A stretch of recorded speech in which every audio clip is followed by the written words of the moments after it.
Okay, right, I'm live. Okay, so let me go into my videos. Oh, come on, don't fuck around. And live. And live. And copy. And all right.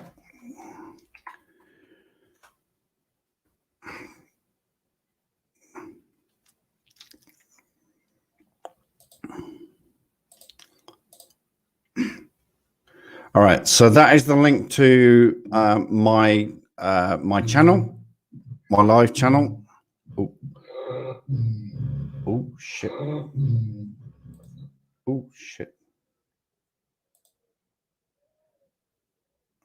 Boom! Boom! Boom! Boom! Okay, so that's the link. And if you know anything about continents, Mexicans are South Americans. Big difference there. Oh my god! But you say you know continents, there's North America, South America. You got to realize the two. There are two continents indeed. The actual continent of America is North America. That's the continent. And then there's the continent of South America. Those are the continents. But he says the Mexicans are the real Americans. So good luck with that. All right. Mr. Swindle. Thank you very much for hosting this, man. We've got one on Mike come and talk to us. So okay, I'll listen to myself. I'll talk to you later. All right. Thank you, buddy. Yep. Take care. All right, bye. Okay.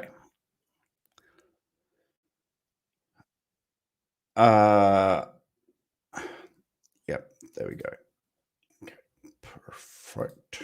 And do that and do that.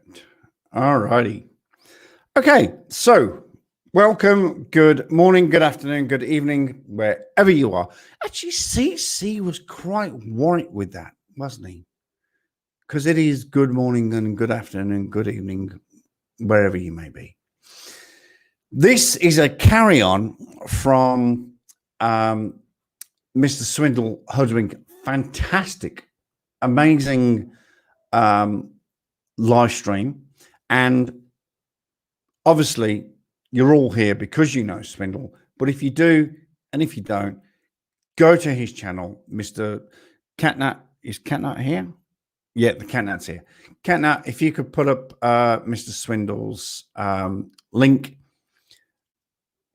to his channel, that'll be awesome. Thank you so much. Now, we did have a very strange gentleman in the chat. He was called King Nan. Now, hopefully, King Nan is also here. And King Nan, if you are here, I invite you up. Let me do that.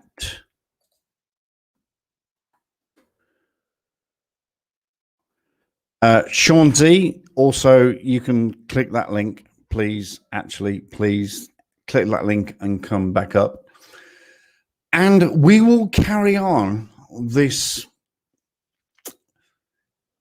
contentious debate. Thank you, Catnut. You are awesome, Catnut. When I eventually get to America, Catnut, I'm going to find you out and give you a massive kiss. Massive, huge kiss on the lips with hands like...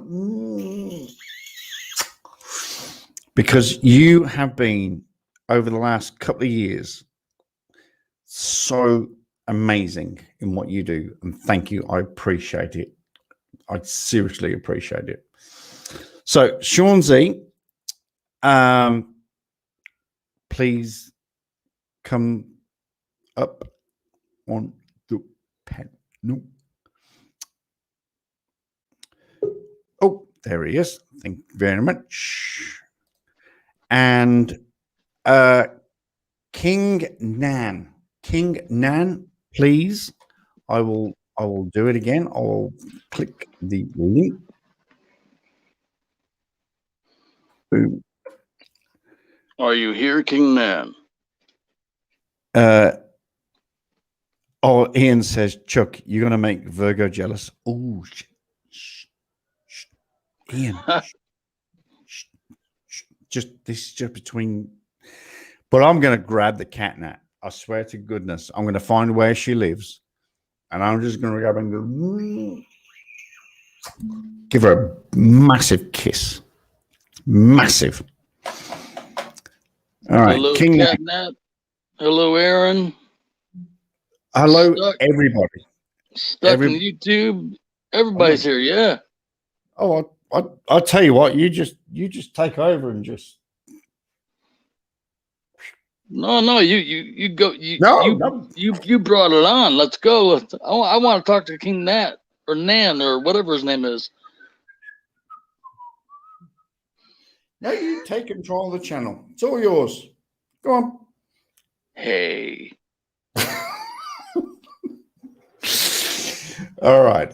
Who have we got here? We have got Joe Hassan, Aaron, Lisa Bailey, the Hornet, the Catnap, the Bigger B. Oh, hello, the Bigger B. Ian Woodfield. Who else we got? Stuck in the mate. Oh, hello. I haven't seen you for a wee while. We got the other Sean Jish. I got to work out what that. We've also got. Oh my God! Hello, Road Pirate Films is in the house. Kind of a little bit Liz D moment. Yeah, RPF came with us. Who else we got? Randy. Oh, Randy's. Yes. Are you jealous of me, Chuck? Yes, I am, Randy. Yes. But we just got to keep it quiet from the boss, okay? Shh. And that's about it. Right. So, King Nan, where the fuck are you, you little piece of special work? I Do you see what I did there? You see what I did? I was just. I caught it. Just be. Where are you, King Nan? Woo-hoo-hoo. He sparked my interest when he started mentioning the BIA. I know. I'd love to talk to him about that. No, I saw that, and I heard your voice and went, "Oh fuck, that's a Shawnzy thing." Well, Virgo could even squash him about that, but and Simon H. Oh God, if Simon was there. Oh, even Sonny could squash. 2 days ago. 2 days ago, Simon was in the chat. And he just watched the replay of the Mythy thing, and he went, "That was an awesome video." Yeah. He went, "Thank you so much." And I went to him and said, "Oh, so there she is." She went, "Sorry." He went, I said, "Oh, look, we're planning an actual proper, an actual Mythy thing," and he went, "Yep, I'm up for that." So that's gonna be a weekend thing, I think, because I think he works Monday to Friday. So yeah, but geez, come on, it'll be a great show. It'll be a great show. That's going to be a good one. And I will send you and Virgo and Simon questions in advance, just to. Okay. King Nan hasn't figured out to click the link yet. King maybe Nan, he realized his error in his ways. you were told. There you go. There's the link again. All you have to do, King Nan. Oh, can someone go over to his channel? Is that possible? Can we go over to King Nan? King Nan. Oh shit. No. Oops. Ow. So that's why I like when Swindle starts a video and we get Oh. Moors attract themselves to the live video stream, and that's awesome. But then Swindle had to leave because we were on for what, an hour and a half. Yeah, it was a little bit long. So, Longer than he likes. Longer than he likes. So I mean, we were there for a long time, and now they finally show up at the end. Well, come on over on this end. All right, so King Nan. Oh no, that's 3 years ago. That's not him. All right, can everyone start doing some digging? Because I'm digging. I'm doing a bit of digging. There's a King Nan with one video, one subscriber. Bless. One video. That's probably him. Unless he's using a sock name, and that's that. But yeah, but don't forget, if you're gonna comment, then you have to create a channel.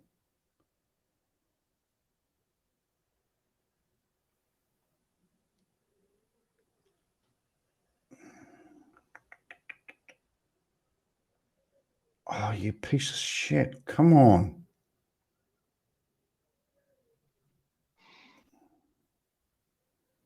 Nan, King of Creation. Oh, come on.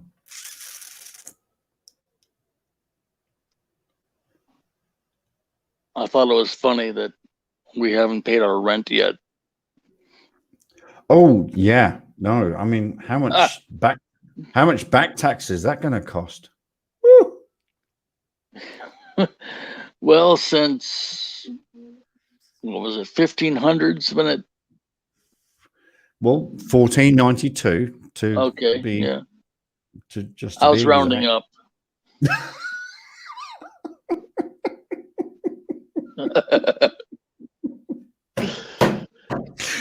Love it. Just for shits and giggles. We'll just round it up. Say $1,000 a month, 12 months a year since 1500. That's a whole lot of money doing rent.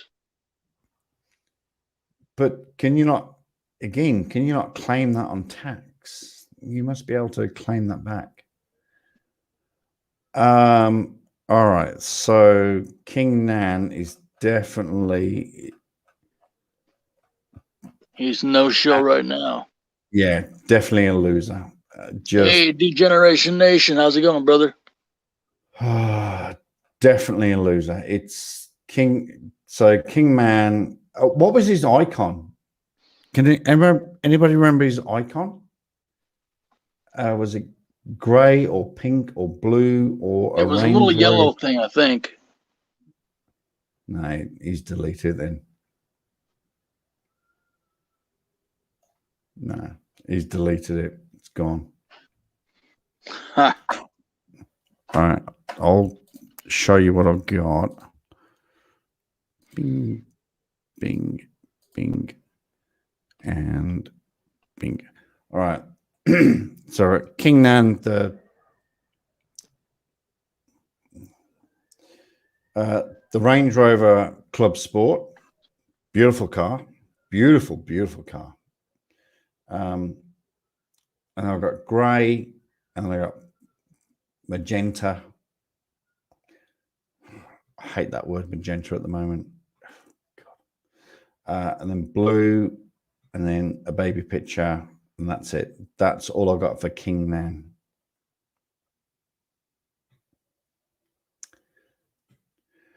That one on top is if you click on his name and see what kind of videos he has, that might tell us. Yeah. Let me try that, because I tried that the other day and it didn't work out too well.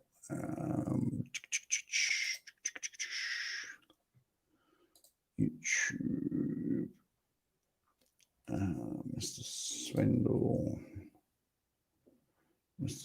videos. Why is Swindle only at 535? Come on, guys. Oh, he hasn't uploaded it yet. I can't do anything because he hasn't uploaded it. So Yeah, but he highlighted the comment at the end of the video. You'll see the comments, the person's avatar. You'll see it because he highlighted it on the screen. Yes, I know, but his video hasn't been uploaded yet. So It's usually available right after he stops the live stream. I know. Normally, why is he only at 535? Come on, peeps. Yeah, we need to get those numbers up.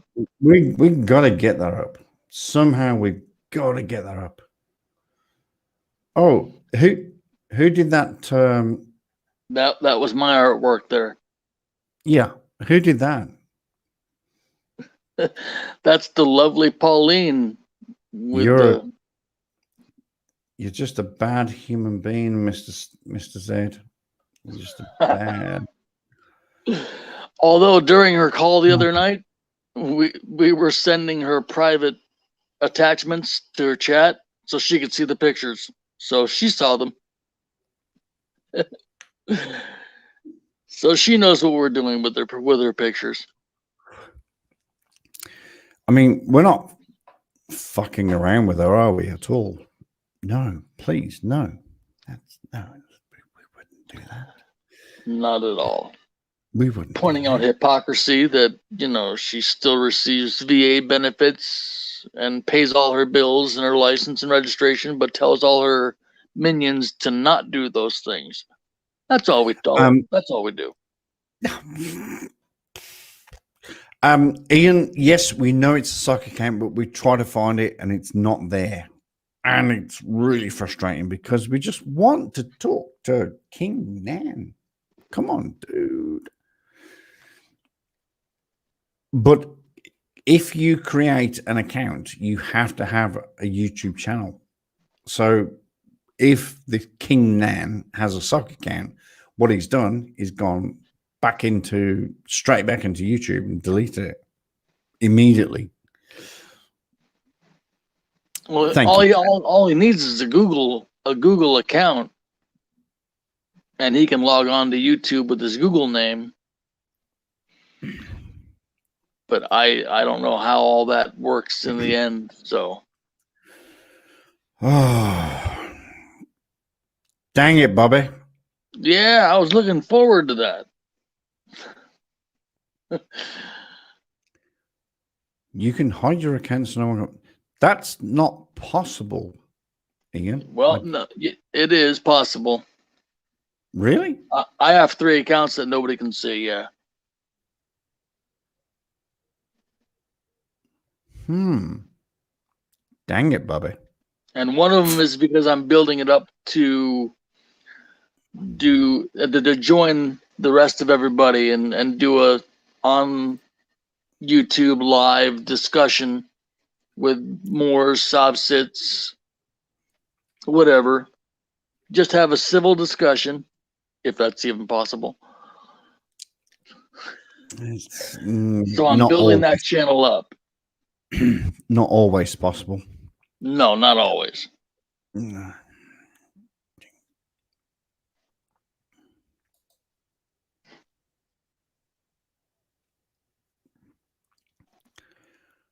Oh, dang it. But he really got me confused when he said, we don't know our continents. The Mexicans are real Americans, and he doesn't realize North America is U.S. and Canada, South America is Mexico, and so and Mexicans would below. be South Americans. That's right. Even I know. You know, Yeah. It's there's- just basic geography. it is basic 101 geography that there are 7 continents in the world. Okay. Yeah. North America is a continent which consists of America and Canada. Yeah. And that's pretty much it. You can't get any more basic than that. No, no. And South America, like you said, is anything Mexico and oh, what's that word that begins with S? South. Oh, that's the one. That's dang it, Bobby. Dang it. Anything Mexico or South is South America. Oh, there's 2 continents. Oh, do we need to carry on? No, I believe everybody in the chat, their IQ is, higher Pretty than much, yeah, King pretty Man. much, pretty much higher than their the laces off their shoes. It's a little bit higher than that, yeah. Yeah. So okay, well, hey, Sean, just for shits and giggles. Okay. Always. So there's 7 continents on the planet. We know that. We just covered off 2 of them. There's North America, which covers the do do do do do do do do do, and then Canada. That's North America. South America is Mexico and dang it, what was it again? That word beginning with S? Mexico, Brazil, Venezuela, Chile, South America. Yeah, Chile, Cuba, fucking all right. So that's 2. Just for shits and giggles, let's cover off the other 5. Now there's some strange continent just to the east of America. Begins with E.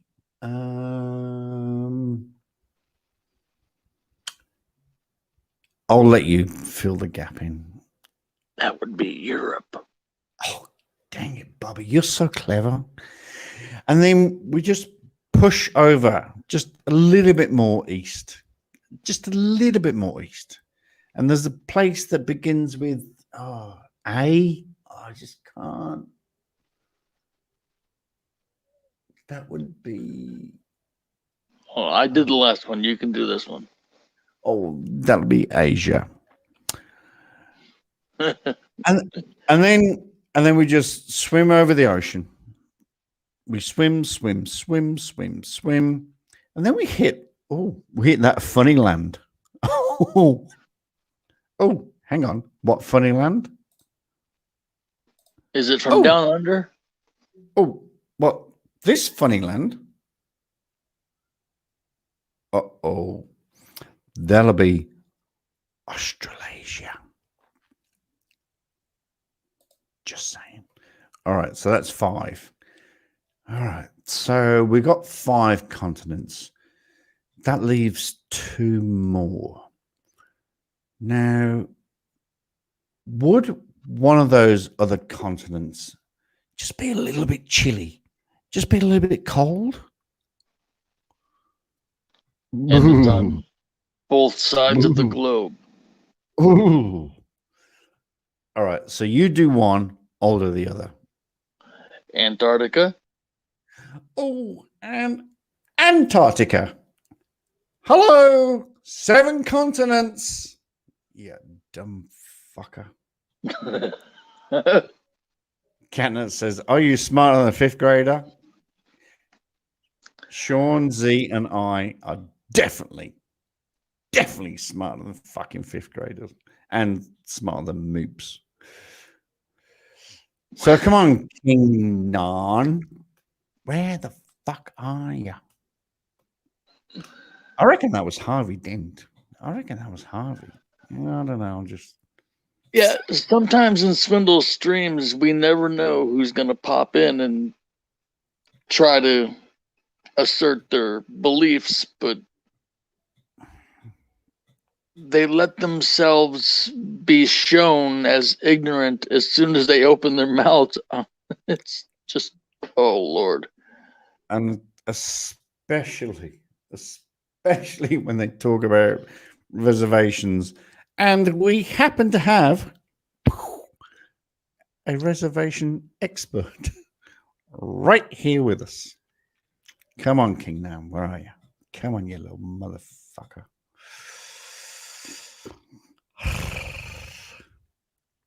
Eurasia.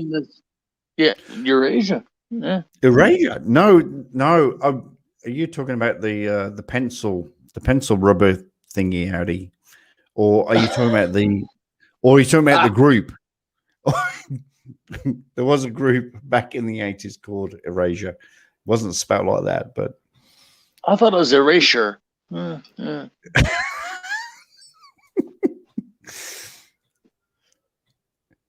Mexico is North America. Oh, that's your Oppo. That's Sean Zeech. Yes, Mexico is in. Yes, and South Mexico would be South America.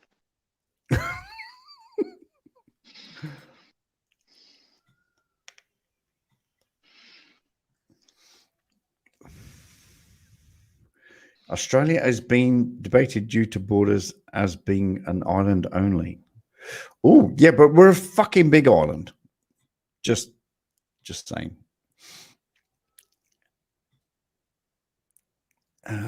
What else we got here?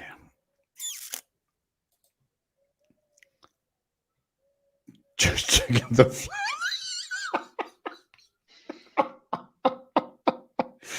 That's funny. We have just triggered the flat earthers. and we're dividing continents now too. Now there's South, North, and Central America. Did the dipstick come in? No, he didn't, Mr. Swindle. Unfortunately, not. He didn't. Well, not yet. Not yet. We'll give him time. Swindle. Swindle, can you enable the chat in your replay for the video so we can see what his avatar is, so we can find out if we're on the right path to finding this person?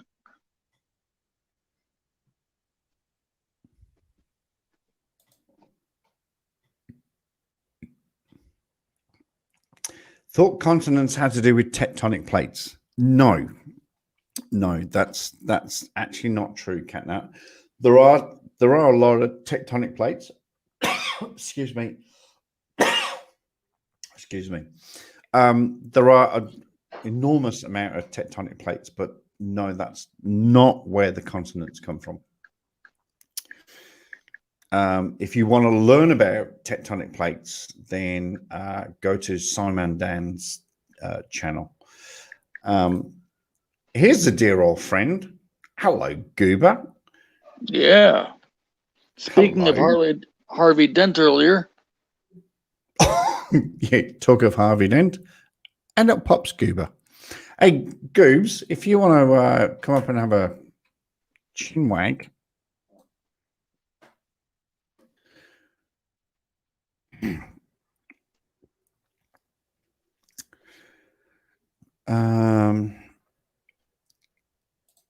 Oh, no, wrong one.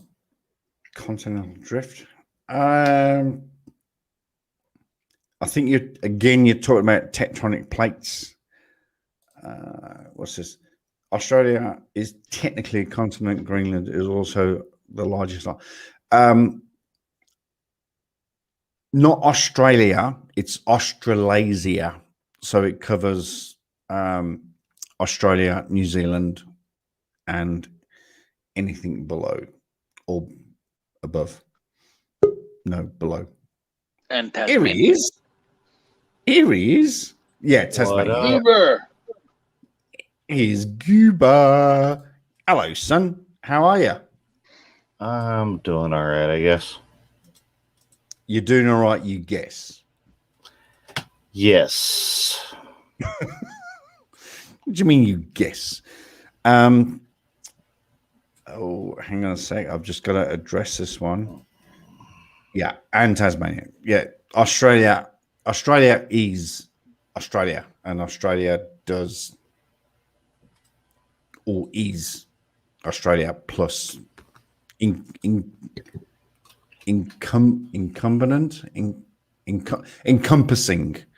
Australia encompasses Tasmania. It's a little bit of a funny shape, but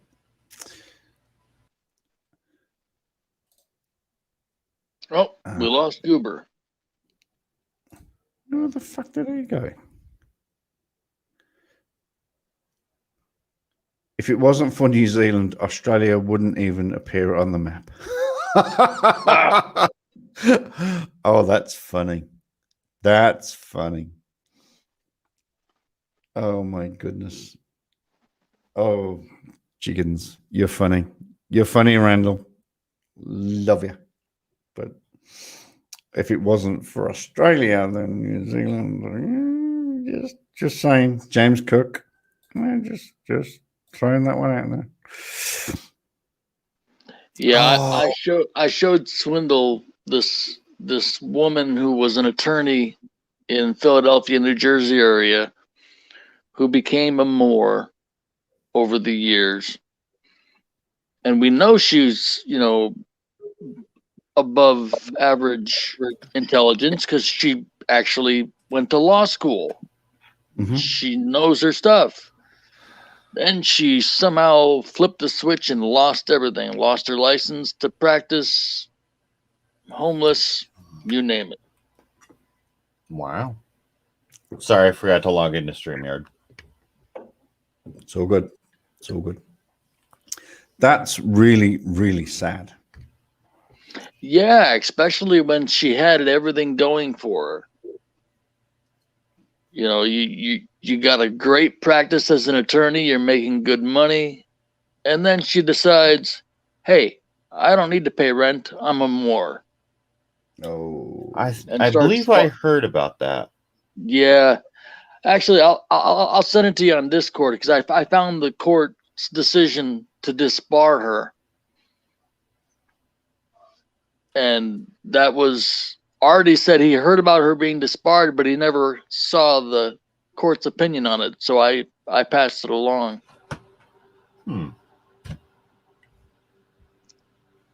Just filing those stupid paperwork.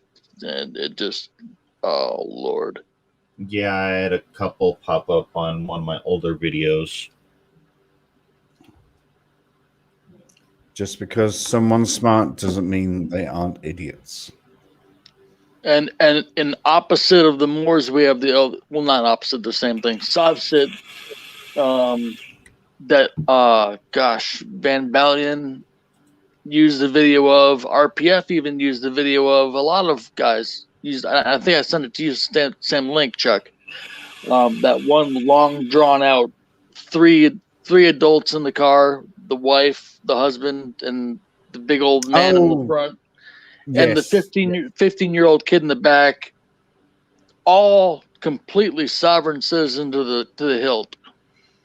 Yeah. Well, and this guy is selling his kits. What? He's selling the kits to remove to use these private licenses and private yada yada. You know the kits. Yeah, Don does those all the time. Yeah, well, he's selling them on his YouTube channel, and yet he's posting the videos of people getting put in jail for using those exact kits, and somehow he thinks it's a good marketing plan. So anyway, Van, Artie, RPF, everybody put up that video to show them the guy getting arrested. Well, the old man in the front who posted the video, because the guy is still in jail, the old man in the front said, "Take down the video." Because there was a minor in the car, the 15-year-old. But you never saw the kid in the video, just heard them. And they said, "No, it's fair use. You put it up for the world to see. We see it." Mhm. Well, he called Absolutely. the FBI on Van. Oh, as you do. The funny thing is, this guy is in Canada. Van is in the UK. Mhm. The FBI has nothing to do with either one of those two countries. Uh-huh. And I'm just Absolutely. going, aha. There was would have been October, November, I think it was, of 2019, and Devon goes, "UK, call the FBI and tell them there's a man called Van and he's stole my videos. Arrest him." Okay.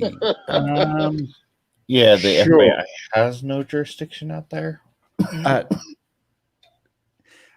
When I say zero, I mean minus 0.0000000. It's like he threatened ICE on me. ICE, Right. go get Chuck E. Cheese. I mean Chuck E. Cheese. Okay, so all right. So hypothetically, let's get a group of ICE together. Let's get the head of ICE, the deputy ICE, Deputy director. deputy director. Let's get 5 of them together, and let's pop them on a plane and fly them over to Australia. He doesn't even know where I am. So let's put the plane in the middle of Australia, which would be technically Alice Springs, Uluru, and let's go find Chuck E. Cheese. Yeah, that's not gonna work. Yeah, it's gonna take some doing. I'll give you a hint. He could I'll give you fly a a plane hint, in the middle of Montana and not find anybody. Exactly. Let's put a plane down in sort of Texas and go find Bob.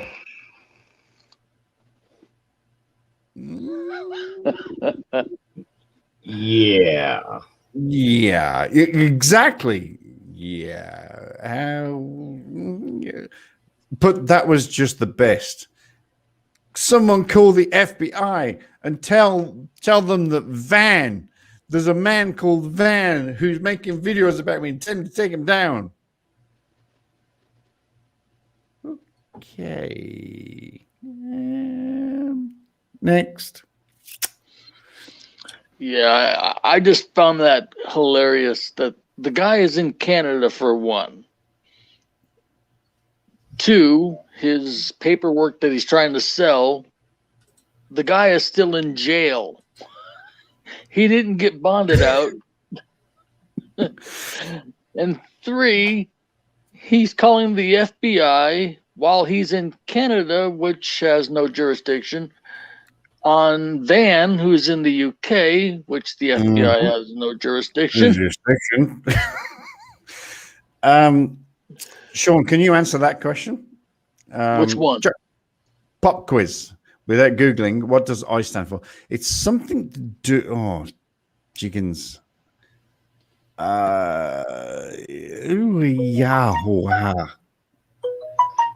It's something to do with.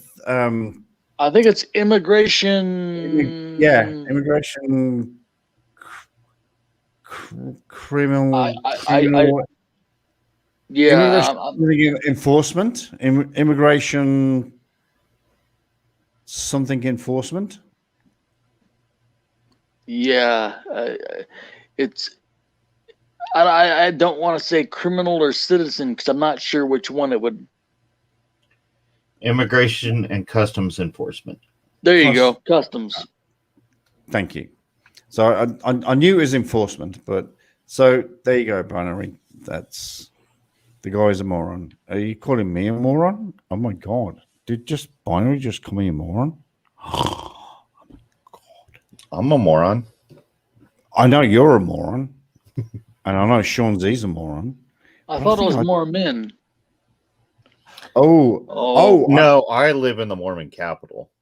Yeah, that's hang on. that's what I thought. I'm like, well, then the Mormons are all right. Well, technically I am, but baptized Mormon. I'm just inactive. You still wear your special underwear? No. Whoa! What? What's going on? Yeah, Chuck. Do you know about that? We won't get into that stuff, but yeah, the special Oh, no. underwear for Mormons is famous. Oh, that's interesting. That's a whole new. It's a whole new video. Hello. Okay, so. So no soft sits or Moors that came over. Why? No soft sits, no Moors. But I do have to say hello to a lot of people in the chat. Hello, Walter. Hello, the Catnat. Hello, Binary. Hello to Navy Text 37. Hello, Navy Text 37. I have never seen you here before, but you are absolutely welcome. More than welcome. We got Randy. We've got Binary. We got Nathan and Aunt. Well, hello, Nathan. You are more than welcome. The Hornet's here, of course. He's always here. He just never goes to sleep, that boy. We got Sean. We got your Oppo. We got Sean Zeke. We got Aaron. We've got come on. Ian Woodfield. Hello, Ian Woodfield. What's he saying? Australia is a funny place to be anywhere. You all beer drinking drunks. No, not necessarily all beer drinking. Not all drunks. of them. No. No, absolutely not. No. Some of us are wine drinking drunks. Especially, I was literally taking tonight off. I was just watching and listening. And then when Mr. Swindle come up, I went, oh shit, I've got to back up Mr. Swindle. Roy, come on. Everyone knows it's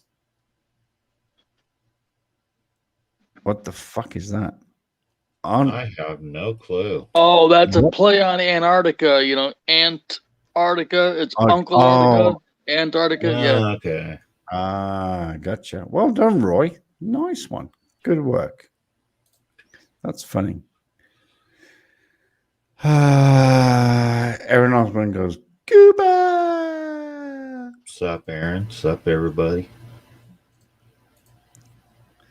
The upper plate and lower plate is where consonants come from.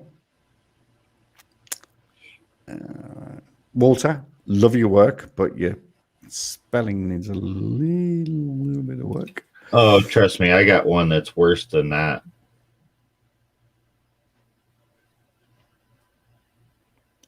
Oh my God. Ian Woodfield, Chuck, you Brummie, though, aren't you?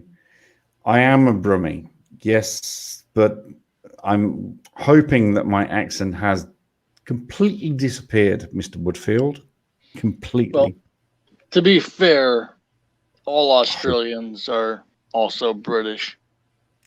That is very true. That is very, very, if you very put the Queen on your money, you're British. That's. Oh.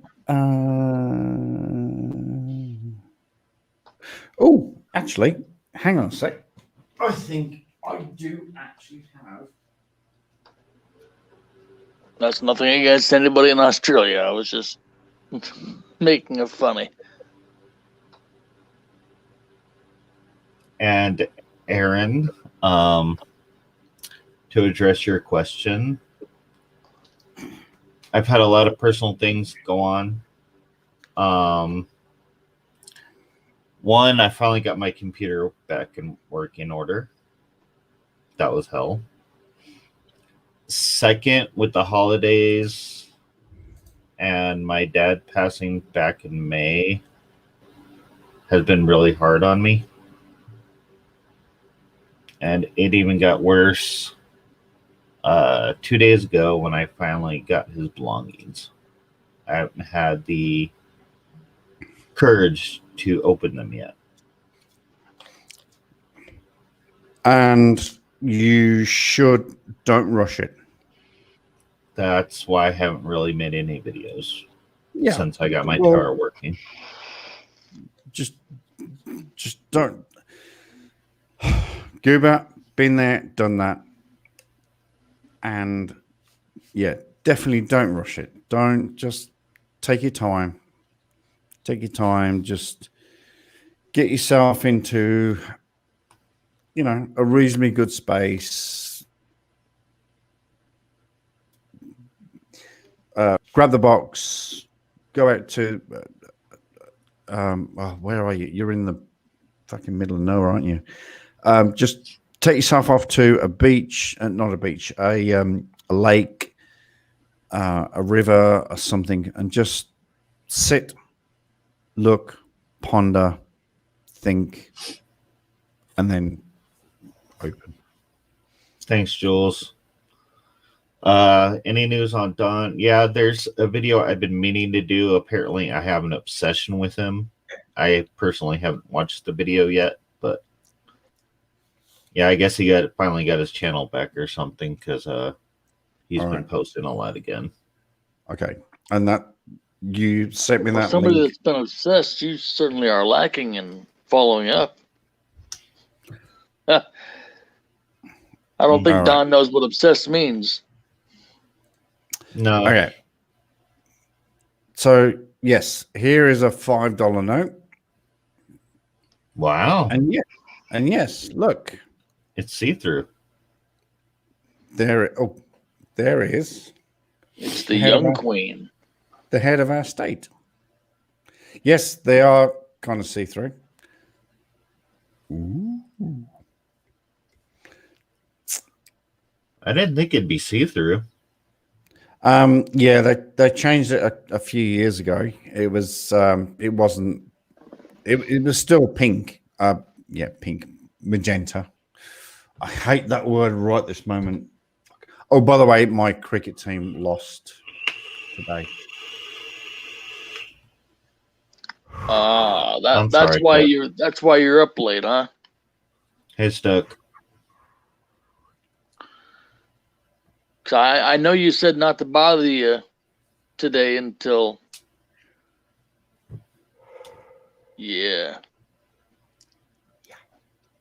but they had a good run, Chuck.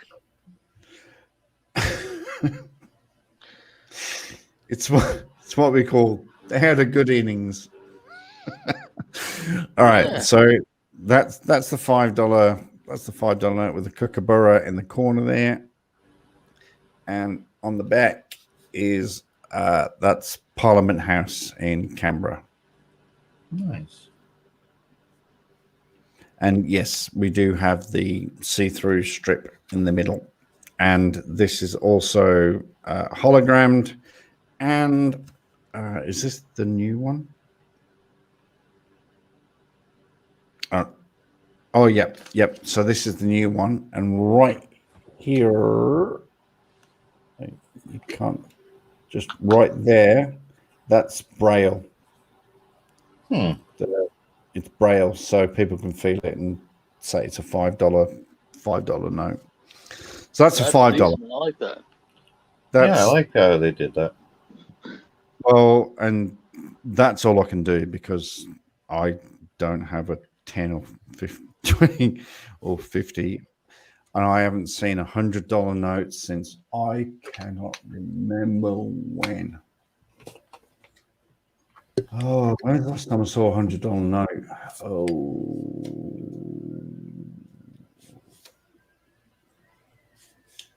actually, probably about 9 or 10 years ago when I first got here, and I went to the bank and took some cash out. So that was the last time I saw 100. So that's pink. A $10 is blue. $20 is red. 50 is yellow, and $100 is green. So I'm gonna like kiss this and put my DNA all over it. So if anybody wants to buy this $5 with my DNA all over it, we'll hold an auction and see how much we get. We'll probably get fuck all. At least it's not a blue dress with your DNA on it. Hey, is my name Monica? Seriously, is my name Monica? Come on. Come on. Does anybody know how much that dress sold for? I know it. She sold it to somebody. It was. Off the top of my head, I'm spitballing right here. I think it was $3,500, but it could have been a lot more. Good. Good. Just that's just what comes straight to my head. Let's Google that shit.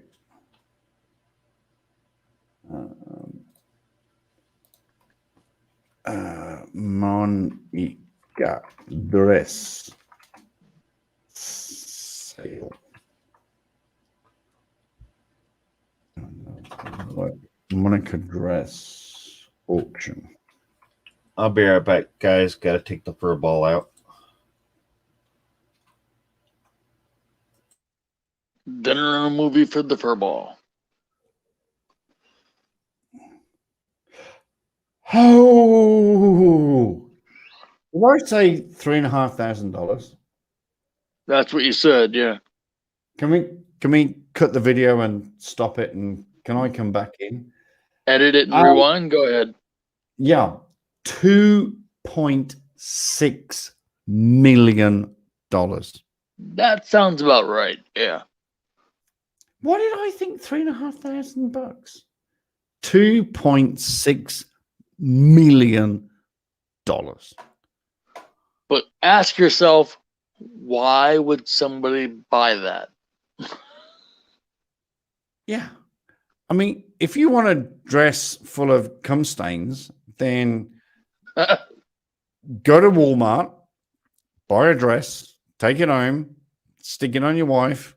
Actually, let's go to Walmart. Let's stop there.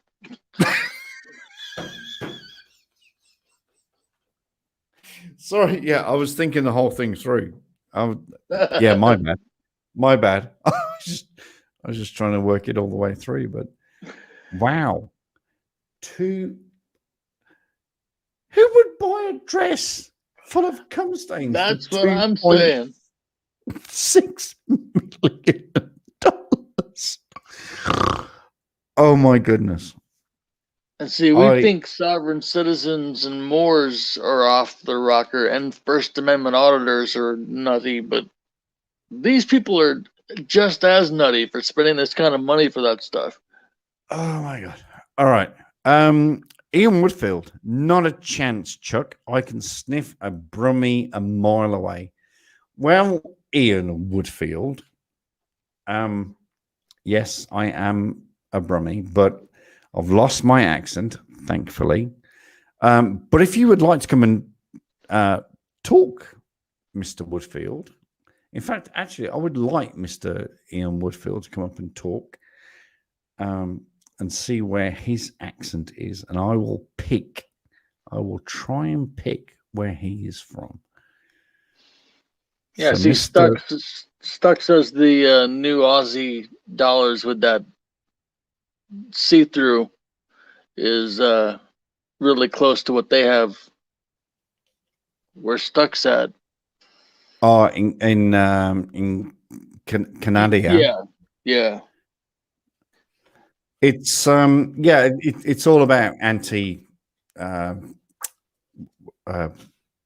anti. It's all about fraud. It's all about stopping that counterfeit. So you've got I don't use cash anywhere I go. I have my Visa on me. so So it's all about I this, don't know what it looks like. and then that one in the corner there is a hologram. I Yeah. think you can see that, and then obviously with the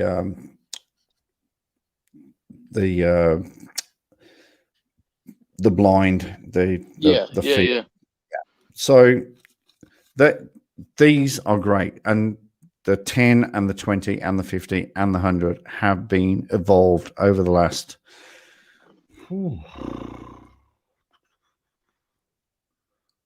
I think over the last year. I think over I'm the sure last they're year. kind of hard to counterfeit. Oh, Doing that kind of stuff. Mate, I'll tell you.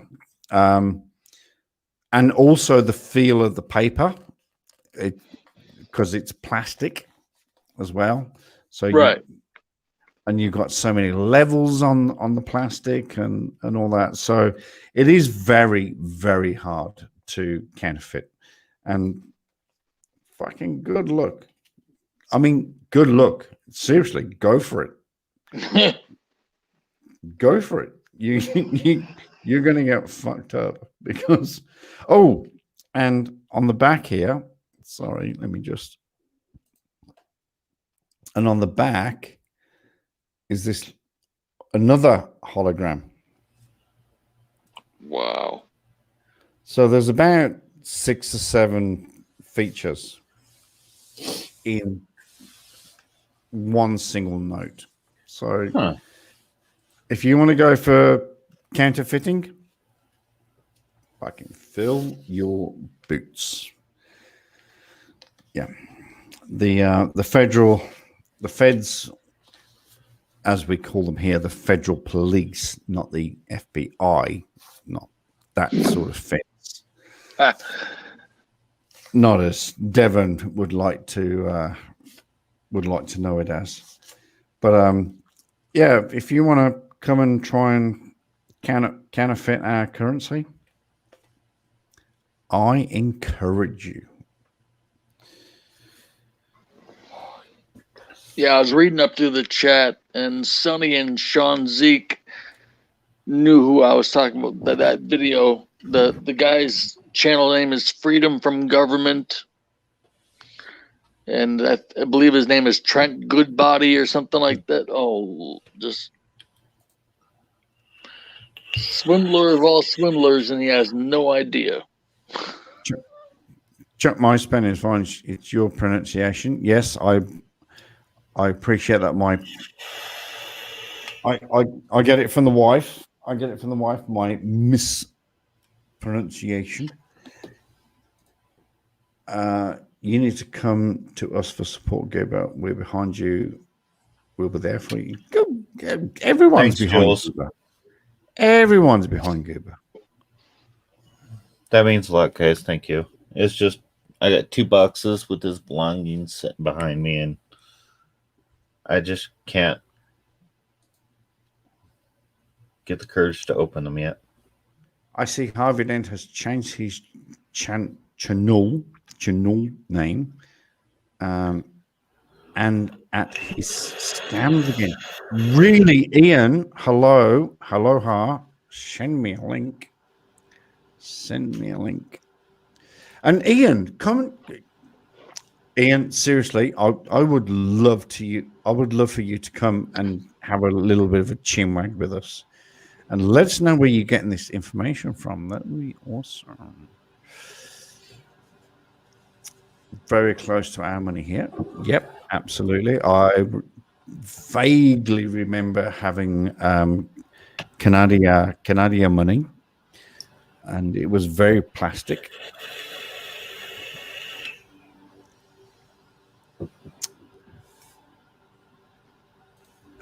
Ian again at Chuck. It's a conspiracy. The UK government prepped for the virus and had plastic money made. Wow. That's fuck me. That's deep. Yeah. Oh my God. That's potentially one of the deepest,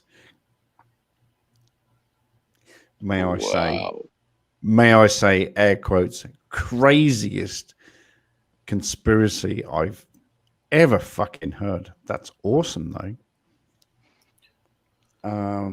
Ian, do you attend the Church of Gale? You all right there, Chuck? I was shit balls. I was right in the middle of a smoke then. USA money is not see-through. Being through with a bunch of strippers.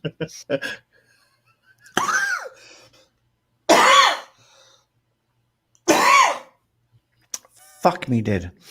All right. Oh, you guys are funny. I love you all.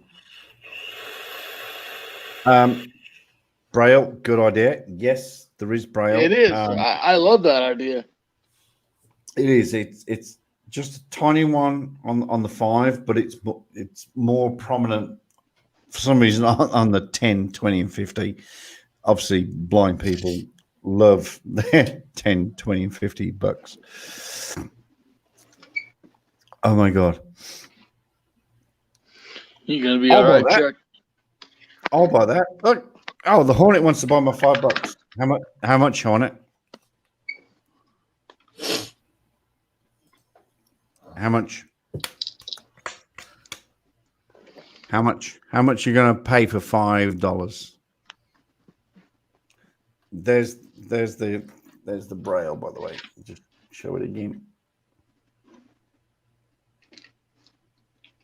Just there.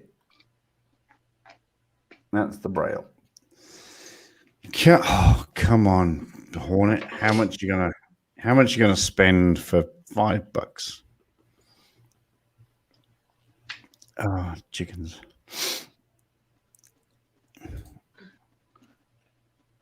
Looks like Canadian money. Yep, it does. They're pretty much similar. I like I said, when I went to Canada, 2004, this very, very much felt like Canada. Chuck told you before. I'm a mute. All right, we can tap. Stuck's going to pay me $5 for $5.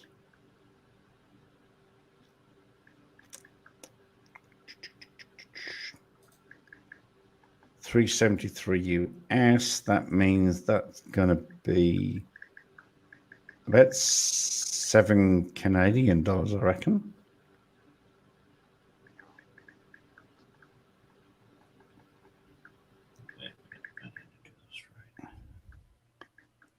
I can hear somebody tapping, working something out, tapping very quickly. What's that? What's the conversion rate?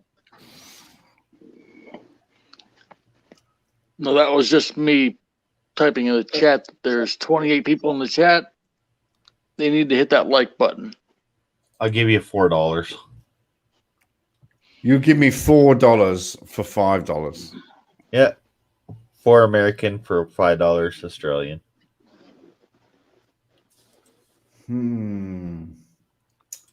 Let me just think about that for a moment. New. You know we love you, Chuck. Hang on. Sorry, Turk. What was that? It's not gonna happen. No, not gonna happen. See how much more is the Aussie dollar against the U.S. dollar? What is it? A I difference of like At the moment, it's recently been climbing. actually We I were can tell you right now. we were down at 60 something about a year ago, but at the moment, I think it's the last I checked, it was 77.69. 77 cents to one Australian dollar. 77, yeah, yeah. So it's getting back up there. It's getting back up there. So, yeah. 'Cause I know some countries our money is like half the worth. Yeah.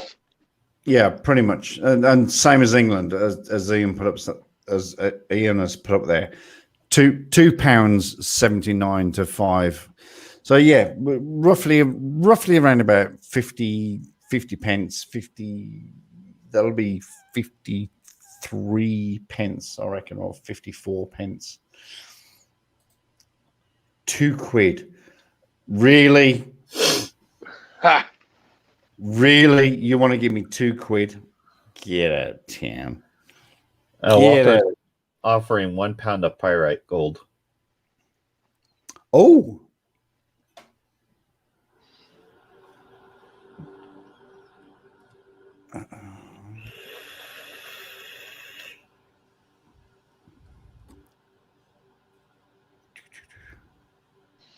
So I'm looking and searching for more, no pun intended, more videos. I And love that I'm word. trying to see how old it goes back for some of these people. So you can see the transformation from before and to after. A lot of them are like 2 years, but there's a few that, gosh, I think they're 8 or 9 years old, and they're steadfast.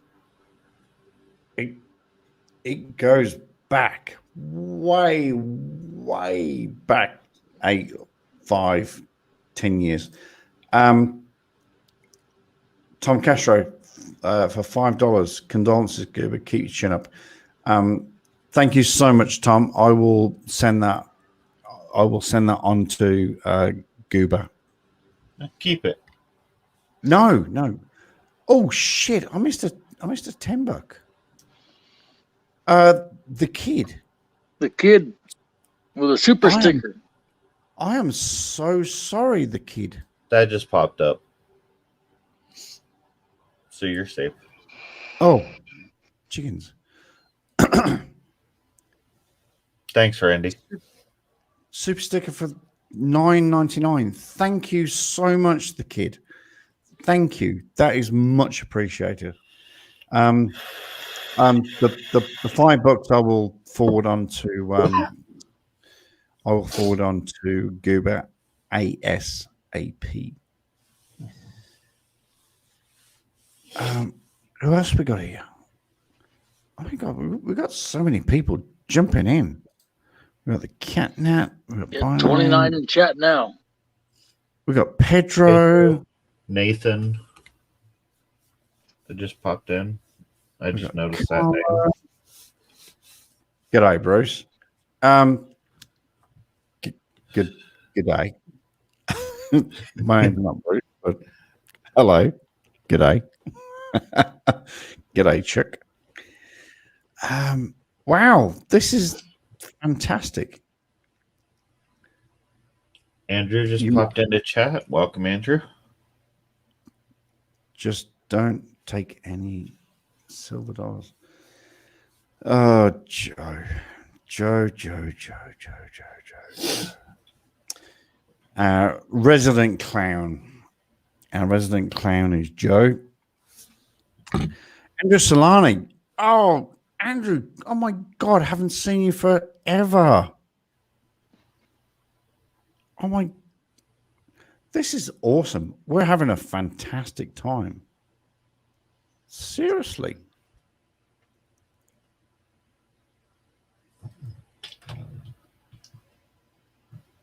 We are, well, some of us are doing absolutely fantastic. People like Binary, who's not going to get it out of hospital, the other day he told us, until fucking June. Ouch, Binary. That sucks. Yeah. So he gets his first injection in March, but then there's going to be some sort of delay, and he won't be out of hospital until at least June. Oh my God. Oh, we love you, with Binary. this thing going on, everything has been all Oh, over with the hospitals. So it's all fucked up. Oh, did I? you broke your own rule. I never mentioned the actual, No. Oh my God. Even Chief Tuttle's here. We're having a, oh my God, we're having a party. Oh, hang on a sec. Hang on a second. Uh-oh. Uh-oh. Yeah, Bigger B, we've been waiting for King Nan since we started. Okay. People, do not step away from your consoles. Do not step away from your phones. Do not step away from your computers. The squirrel is in the house. Okay? Mr. Carl. Yeah, just so hide your buttons, hide your knobs.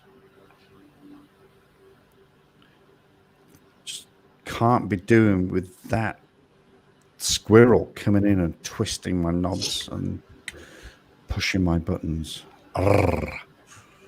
Arr. Ah. Anyway, yeah, so we're still waiting for fucking Fanny Ann or whatever his name is. Fanny Nan, Mr. Nan. Fuck Tan. Yeah, if everybody in here is not subscribed to Mr. Swindle Hoodwink's channel, please do. We gotta get his numbers up. That's a tragedy that he's not. It is an absolute shocker. It's an abuse of authority, and I'm sorry, but everybody that is here is subscribed to Swindle. But if you know somebody, if you want to learn some information, if you want to get educated, if you are a Moor here,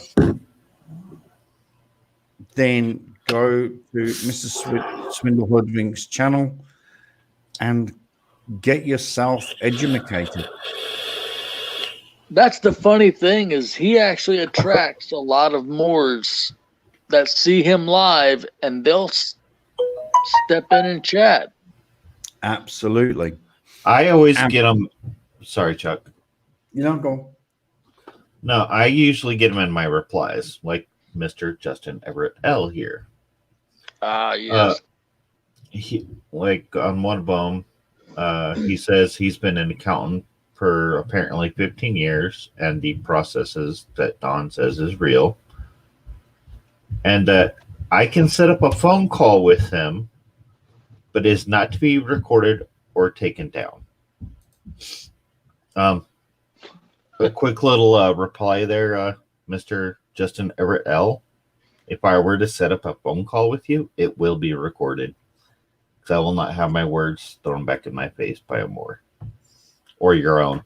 So yeah, it will be recorded and it will be posted. It's true, but it's so. Oh my god, ladies and gentlemen, please welcome to the panel a gentleman that I have not spoken to in a very long time. He's a handsome dude. He's the ex-chief of police. Ladies and gentlemen, please welcome to the panel, Chief Tuttle. What's up, Chief? Hey, Chief. How's it going, everybody? It's been a great day. I hope you're having a great day, man. It's a great day to be alive. Yes, it is. That's very, very true. Chief, my friend, how the devil are you? What's happening in? Oh, didn't you put up a video recently about some sort of white stuff that falls on the ground, and I don't know.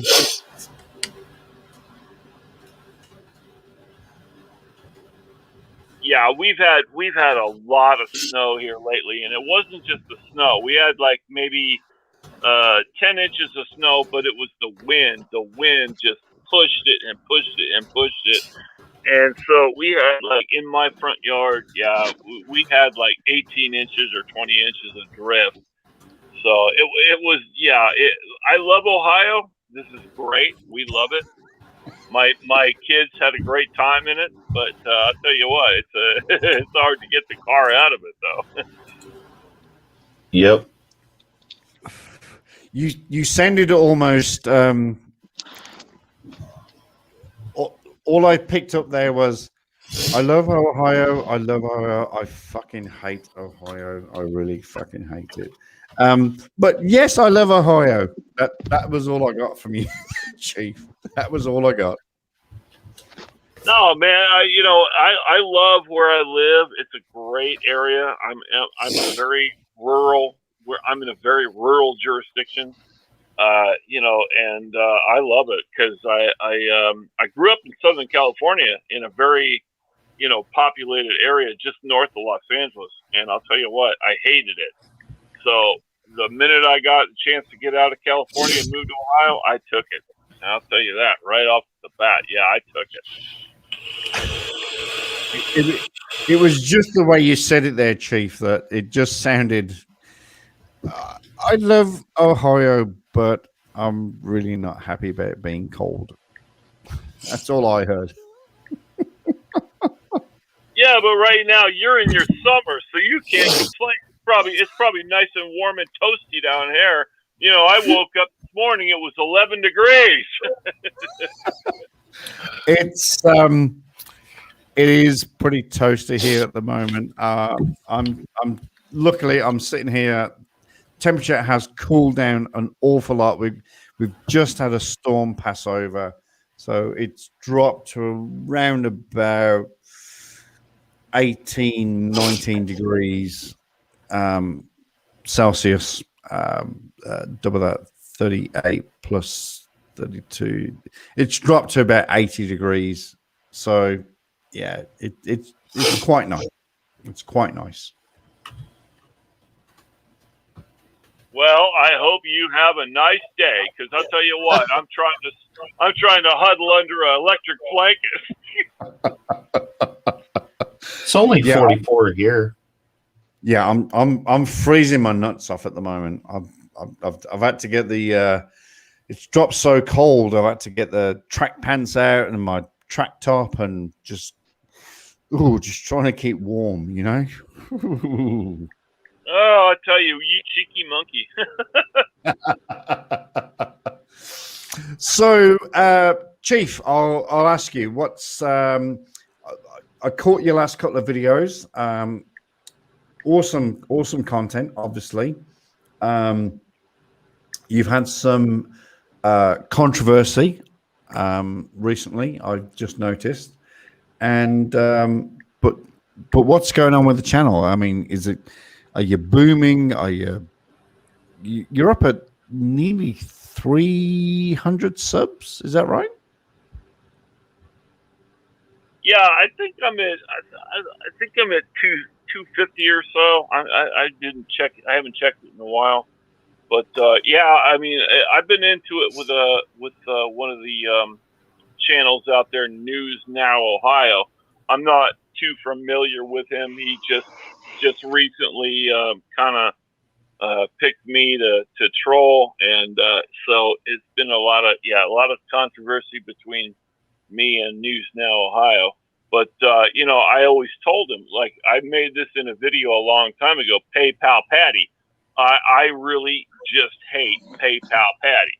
And I told PayPal Patty, look, I will give you $1,000. He used to carry handcuffs. And he used to say, well, if you violate my civil rights, I'm going to make a citizen's arrest and I'm going to put these handcuffs on you. So I just said, hey, PayPal Patty, if you can wrestle me down and put handcuffs on me, I will give you $1,000. I swear to God, Yes. I will Yes. drive you to the bank. I will give you a cashier's check if you can wrestle me down and put handcuffs on me. But so far, I haven't heard anything from him. That was one of your first videos, if I remember correctly. Yeah, it was because the thing was he was like and he didn't do it very long. He did it for like maybe 7 or 8 videos where he pulled out the handcuffs. But the one video that I really like is where he pulled out the handcuffs and the deputy's looking at him like, yeah, okay, whatever. Yeah. like you're gonna put those on me. He was just looking at him like he was a kindergartner. Yeah, sort of come get me type thing, and let's just see how this plays out. Interesting comment here. Not to throw rocks, but Mexico is considered to be part of North America. The 7 countries between Mexico and Colombia is considered Central America, and Colombia South is South America. Okay. First of all, Big Boss Cat, there is no such continent as Central America. There is North America, South America. Mexico is South America. Anybody want to contradict me on that one?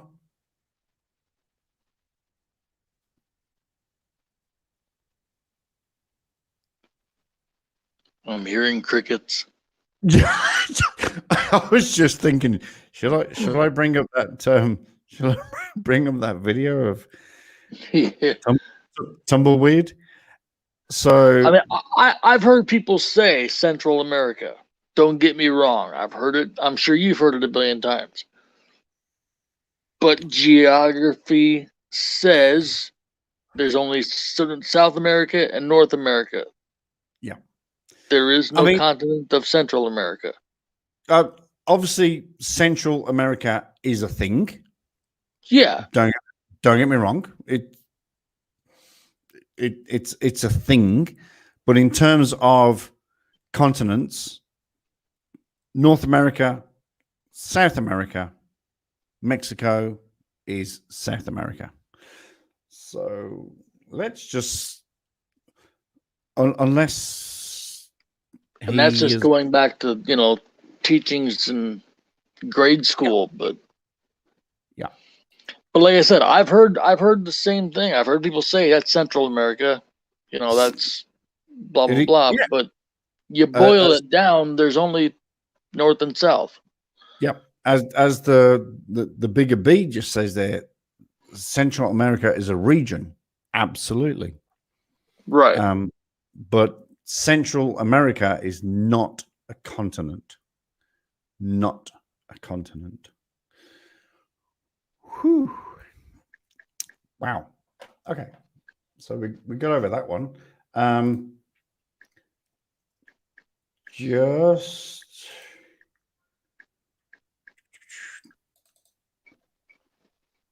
oh, I've got it. Oh, hang on. Share screen. Share screen. Click that one. Click that one. Click that one. And click that one. So, would anybody like to argue about Mexico being in Central America? No. Mexico is not in Central America because I'll tell you what, I grew up in Southern California. I was born and raised in Southern California.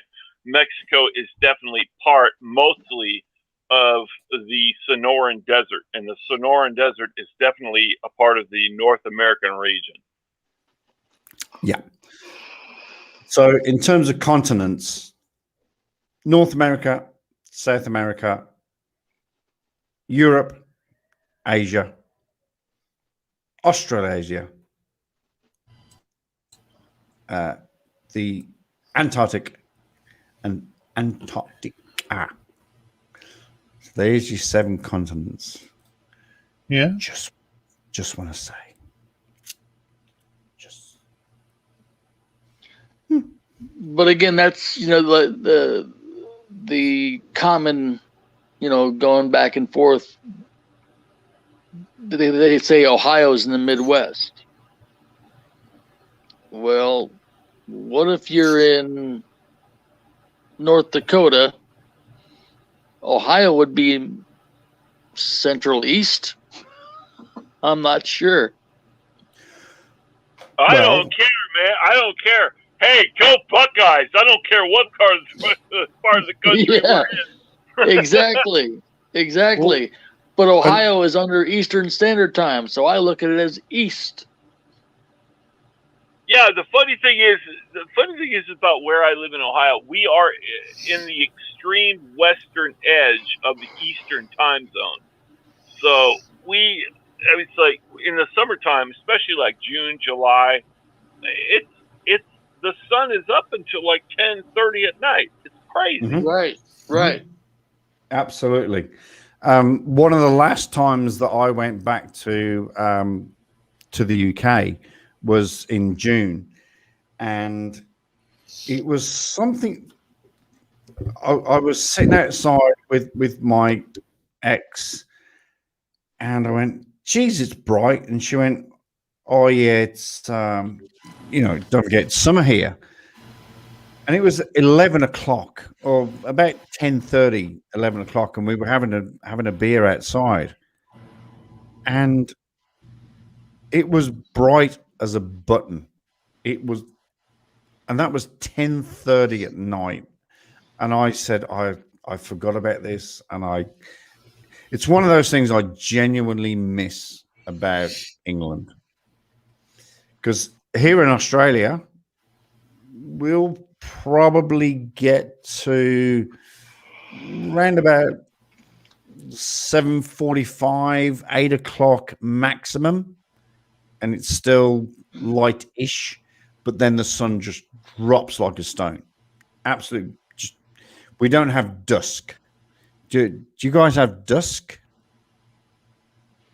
Yeah. I have dusk. I live on top of a pretty large hill, so yeah, I have a great sunset every night. Anybody else have that? Yeah, so that's sort of I don't know, about an hour where it's sort of the sun goes down and then it's still light, but then it eventually gets dark. We don't have dusk here. We literally go from sunlight to dark within 10 minutes because of our angle around the circumference of the globe. And of course, please remember, everybody, that flat earthers do have supporters all around the globe. Oh, don't even get me started on that flat Earth shit. I knew that. I'm going to tell you something. We have something. It's a new invention. Not a lot of people know about it, but it's called the International Space Station, and they are orbiting the fucking planet, and they can take pictures every damn minute of the day to prove that Earth isn't flat. Oh yeah, that's fake. No, it's fake. That's completely fake.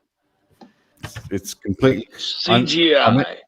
I'm even doing the hand. In fact, I'll show you. I'm doing that's fake. It's completely fake. Kid, what do you think I'm smoking? You said you want some of what I smoke. It's fake. Andrew Solani says, "Okay, I'm not afraid to be wrong. Central America has its own plate." No, Andrew. No, that's not. Yeah, that's No, not true. no, it doesn't. There are 2 plates surrounding America. Massive one on the western seaboard, San Francisco, all the way down there, and there is one just a little bit east of America, and that's the other plate. So, yep. Unfortunately, Andrew, I know you're a great supporter of the channel. Love you to death. But yes, you are absolutely wrong. And about Central America as well. Okay. And no, kid, there's no cracks, nothing that I'm smoking. So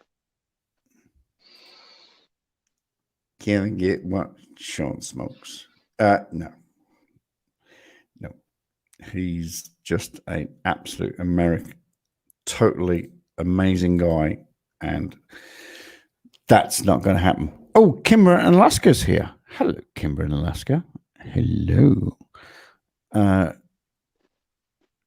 Sean Z's in the chat, but Sean Z's in the panel as well. How are you doing that? That's amazing. magic. You are. It's magic. Yes, totally.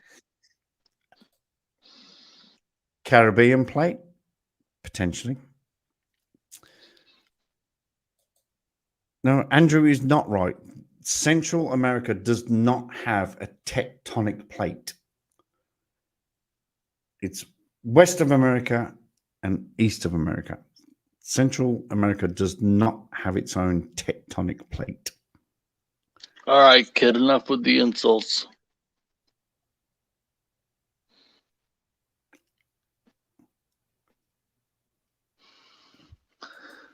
But sends a super sticker.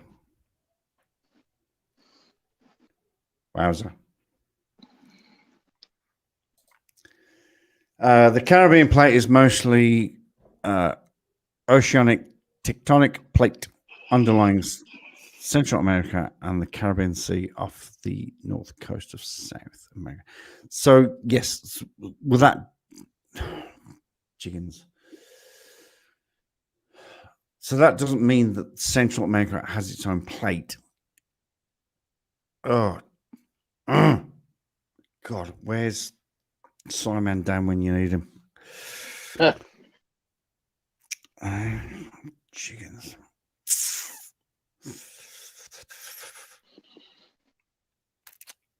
All right. Anyway, where were we? Whoa. Look at those eyes. Arr.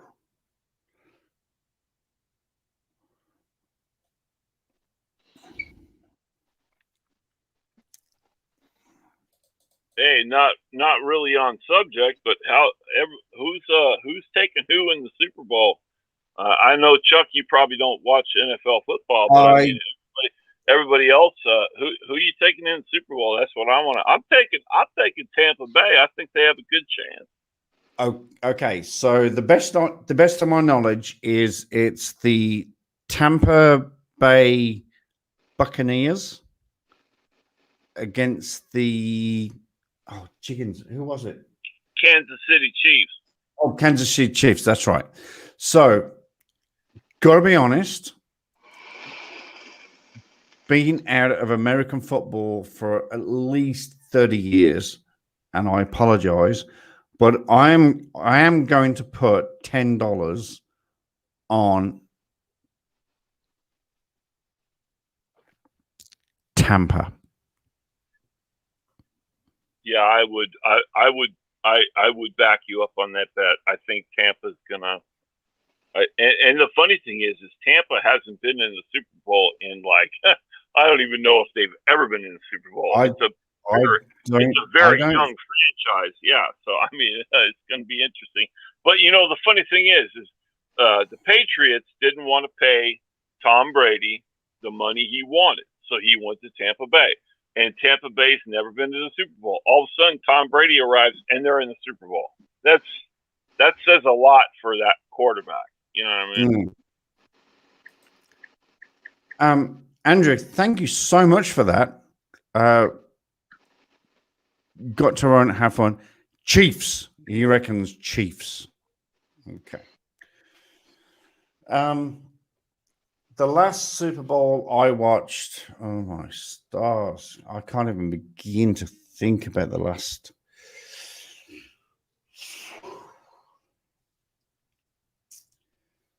I watched the my team, New York Giants, win it in '84, and I think I stopped watching Super Bowl around about 5 or 6 years afterwards.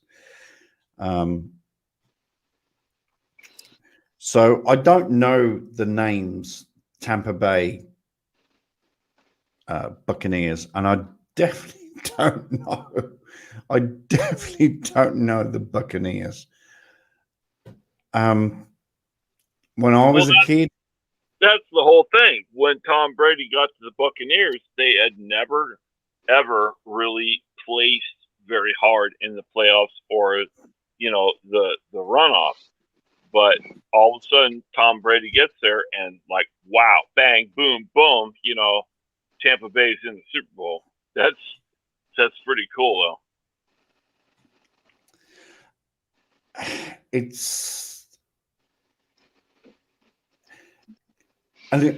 To be honest, New York, the American Super Bowl, the whole thing has been so interesting over the duration of the thing.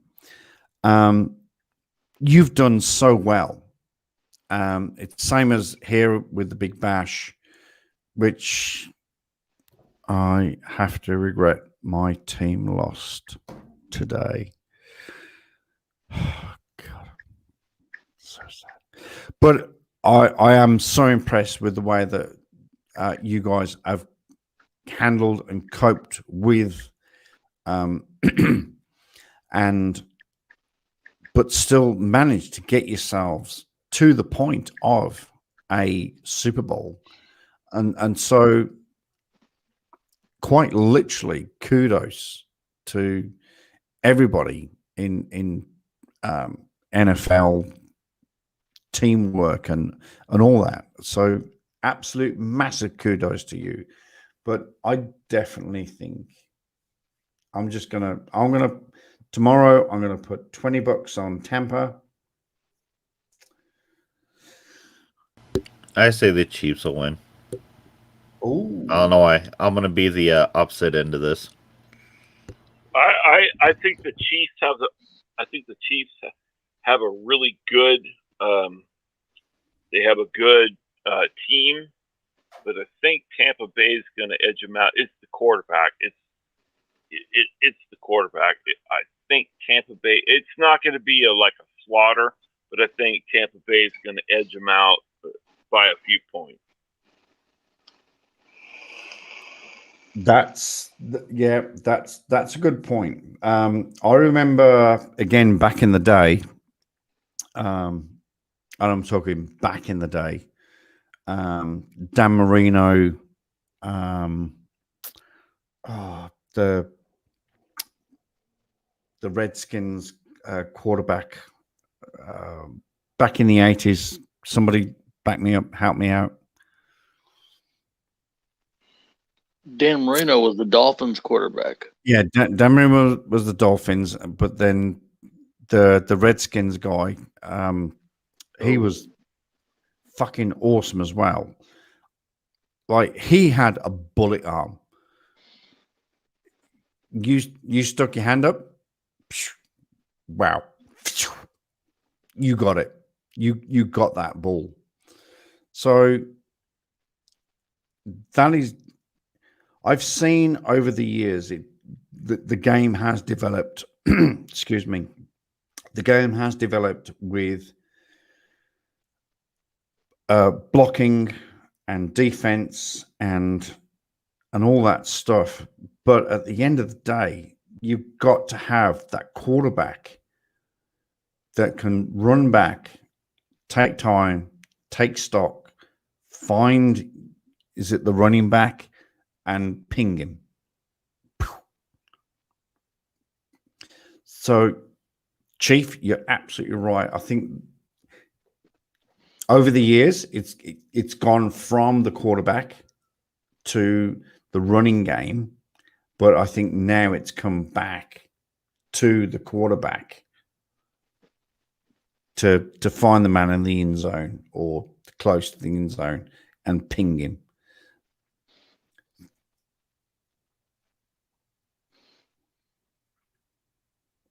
Thoughts? See, Hornet said Joe Montana. Is that who you're talking about? Joe Montana. Thank you. Thank you, sir. That's the one. But yeah. So that's why I think it's come back to. It's come back.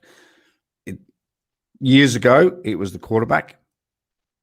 And as time has gone forward, it's been the offense and the defense. But I think now it is, you're right, Chief. It's definitely come back to the quarterback's time and to that throwing arm, just nailing that throw. Yeah, and that's the main thing about a good quarterback. And we've seen over the years, like I'm just gonna state a couple of names: Roger Staubach, Dallas Cowboys, great quarterback; Joe Montana, great quarterback; San Francisco 49ers, Tom Brady, great quarterback. Mostly with the Patriots, but now he's at Tampa Bay. I'll tell you what, it's an amazing thing. Yeah, it's the quarterback. And if you have a really good quarterback, even if you have shitty fucking running backs, a quarterback can still, hit that target, very, very well. And I think that's the main thing. That's why they get so much money. What does anybody else think that, Oh, See, I haven't really I see paid your attention point. to I haven't paid attention to football since '86, and I was a big fan of the Chicago Bears with Jim McMahon. That's what his name was, right? Walter Payton, William Perry, the refrigerator. That was a team. The fridge. Yeah, that was a major Super Bowl victory for the Bears. Ever since then, I haven't really paid attention to the NFL. Goober, you wanted to say something there. Go ahead. No, I'm good. I'm just listening to you guys for the moment. Oh, sorry. I thought you wanted to chip in with a little comment there, but yeah, you're right. Chicago Bears number.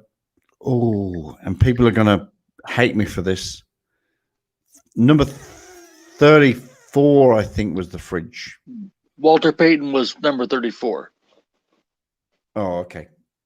See, there you go. And he was the running back that just made all those records that year. But you did have the fridge. You did have yeah. you had that defense that pushed and it broke down the offense, and everyone just went. And I think that's where it changed. I think that's where it went from the quarterback being the main guy. Was it brought it back to the quarterback, or sorry, the offense and the defense being predominant, and stopped the quarterback. And that's where it became, I think in the 2000s or so, it became sort of a passing game. And everyone was just passing, because the offense and the defense was so predominant. I don't know. Thoughts?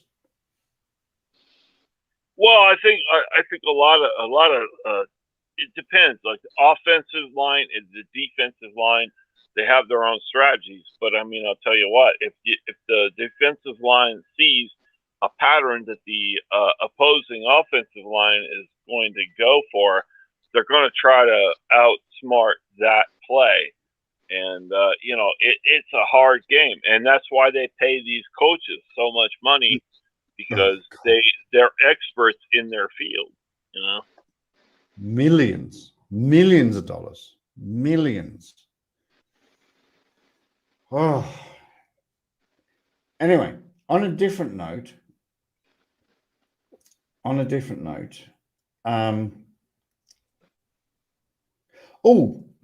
Actually, this is a very interesting question.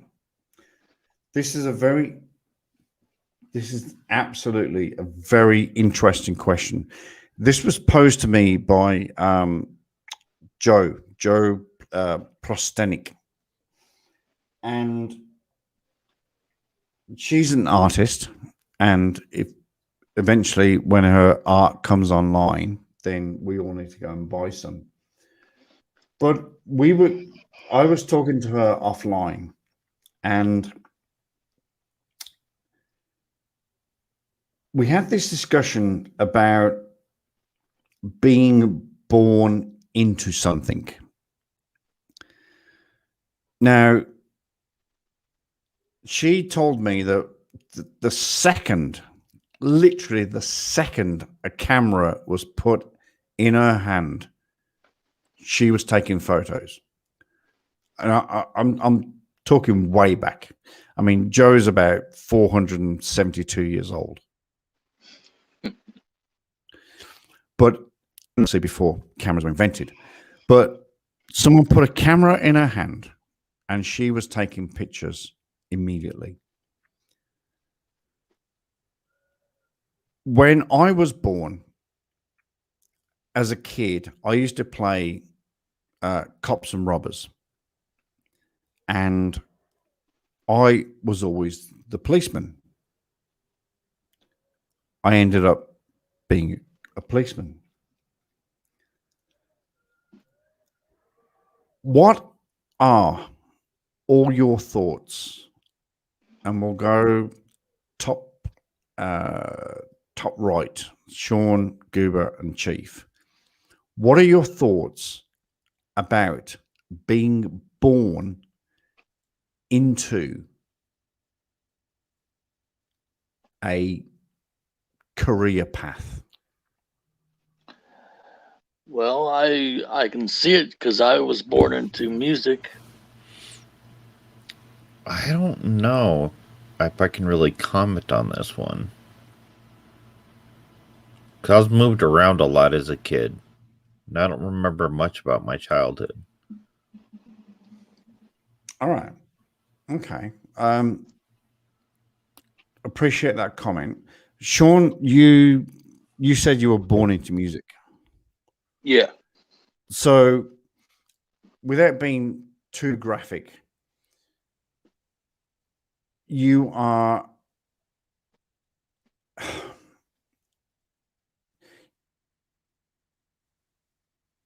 this little human, and then you come out of these curtains. I love to use that word.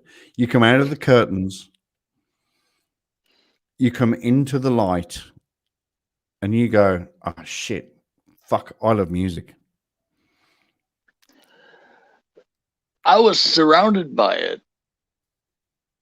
I Okay. mean, my entire family, records, radio, and so I listened to music all the time, and I played along, like I was in the band playing along with Chuck Berry or whatever. Oh, aloha. And it grew into me getting into radio for a couple decades, and then me becoming a full-time musician. Okay.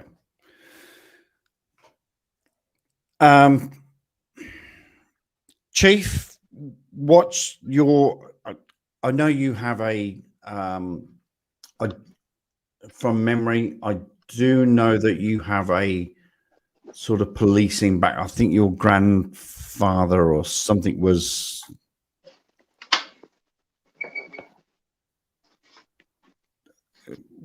what's your take on this, Chief?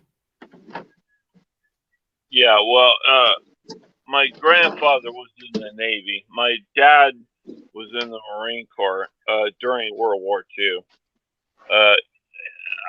I kind of grew up late. He had me late in his life. He had me when he was 44. When I Wow. was, and he was a radioman in the Marine Corps. When they landed, he was on the landings of Peleliu and Okinawa, and he was a radio man. So he had to go on the shore for his, with everybody else with his rifle and his kit, and he had a big radio on his chest with a big old antenna up top saying, "Oh, I'm the radio man. Shoot me," blah blah blah blah. So my dad said, "Look, and when later in life, I said, Dad, how did you get through that?" And he said, "You know what? We just had to do it. It was like when they got on the island of Peleliu, the Navy had bombarded that island for 5 days with heavy Yes. Navy guns. Yes. So Yes. when the Marines landed, when my father landed on Peleliu, it was, he said, "Oh my God," he said, and Peleliu is only 3 degrees off the equator, so it's hot, really, really hot. And he said, "Oh my God," he's like, the environment was just terrible. I guess it'd be humid as well. Yeah, he said, because Peleliu was really, really close to the equator, so it's always hot. It doesn't even matter if it's winter or summer. Yeah. That equator is always going to be hot. So, yeah. All right. So my question is, so you were sort of brought up in that environment.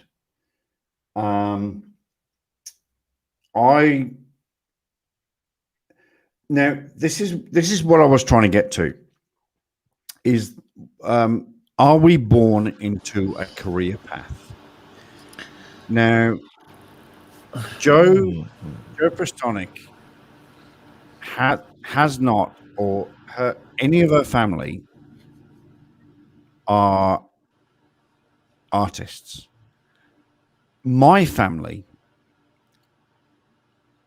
are. I've got a couple of bad eggs in my family, but the second I come out of the womb, I decided I wanted to be a policeman. Right from the beginning, I want to be a policeman. Like I said earlier, when I was a child, I played cops and robbers, and I was always the cop. What I'm trying to ask everybody is, I'm trying to talk about bad people, naughty people, horrible people. We all watch documentaries where they had broken families. The husband was a wanker. Mother wasn't too special. But there are some really, really bad people in this world that haven't had that. That they've been brought up by normal parents, and then they've gone off and done the whole killing animals, starting fires, blah blah blah. But they've gone on to be serial killers, kidnappers, bad people. Yeah, well, you have to understand. Okay, you have to understand. You're talking about a psychosis. I mean, when somebody is in a very, very serious psychosis, I mean, there's a lot of violent things that those people can do. It's very, very, they have the ability to really do some, Some really heinous bad things. I know. Yeah, I know. and but that's not a law enforcement problem. That's a mental health problem. 'Cause, No, I mean, and that's the question I'm asking. See, we can see what's happening with, let's just say, sovereign citizens and Moors, because they're bringing their kids up, raising them to believe this stuff, and they That's right. become just like their parents. Yeah, I can see that. Yeah. So they're looking at that going, "Oh, this is the norm. This is normal." Right. I'm refusing to give you my license when I get to 16, 17, 18, whatever it is. But I just want to go right back to the 60s, 70s, 80s, 50s, whatever. Do you think that people are born to be bad people? I would say. Sorry. Yeah. Sorry. Just let me finish on that. Okay. Just they have normal parents. Life is good. You know, again, 50s, 60s, 70s, whatever. They have normal parents. They're just good all around. Typical American. I'll pick on America. Typical American family. They go to the beach. They go to the lake. They love one another. But there's a little thing just in the back of this kid's head. Goes, what happens if I kill that thing? What happens if I kill that animal? What happens if I start that fire? So, do you think that you don't have to be nurtured? Do you think, and I'll go around the panel, do you think that being a bad person, you are born that way? Quite literally born that way. Now, bearing in mind my comment that when I came out of the womb, I went, I want to be a policeman. I can actually say something into this one. I'd have to say no. They're not born. I don't know how really to word this.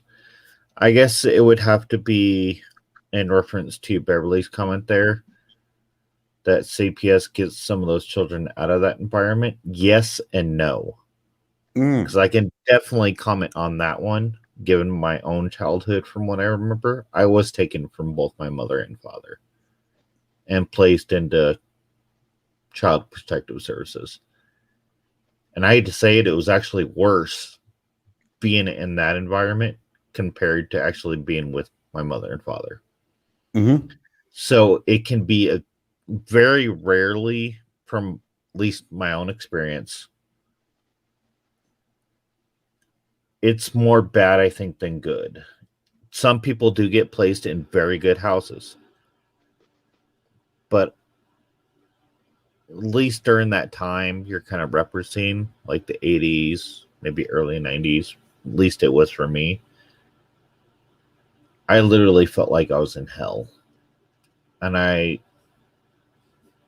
how can I say this? I had a lot of anger when I finally got into a good home, which was my grandmother. I was full of anger. And it's taken a very long time to get that out of me. And I'm talking decades of making poor choices, you know, thinking how worthless I am. And I still struggle with it to this day. So I would say molded by their environment, as the professor said, yeah. But do I think they're kind of born into it? Yes and no. Okay. And thank you for that. And wow, actually, thank you for sharing that. Randy puts up here, Chuck, you have to remember that most kids are not raised by both father and mother, not a normal family unit. Now, when I was born, a long time ago, I was born into a very normal family unit. I was dad worked in a car factory, mum worked for a bakery. But the second, quite literally, the second I came out of the womb, I went, I want to be a policeman. I want to be a policeman. That's it. That's all I focused on. And over the years, and it did take me 27 years eventually to become a policeman, I became a policeman. Now, my family, like I said, you know, we had a couple of dickheads, you know, theft and blah, blah, blah. But nothing influenced me right from the off. Dad just worked, mum just worked. But there was something the second I came out of that womb, I went, I want to be a policeman. So I think what I'm trying to say is, my question to the panel is, and the chat, by the way, and the chat,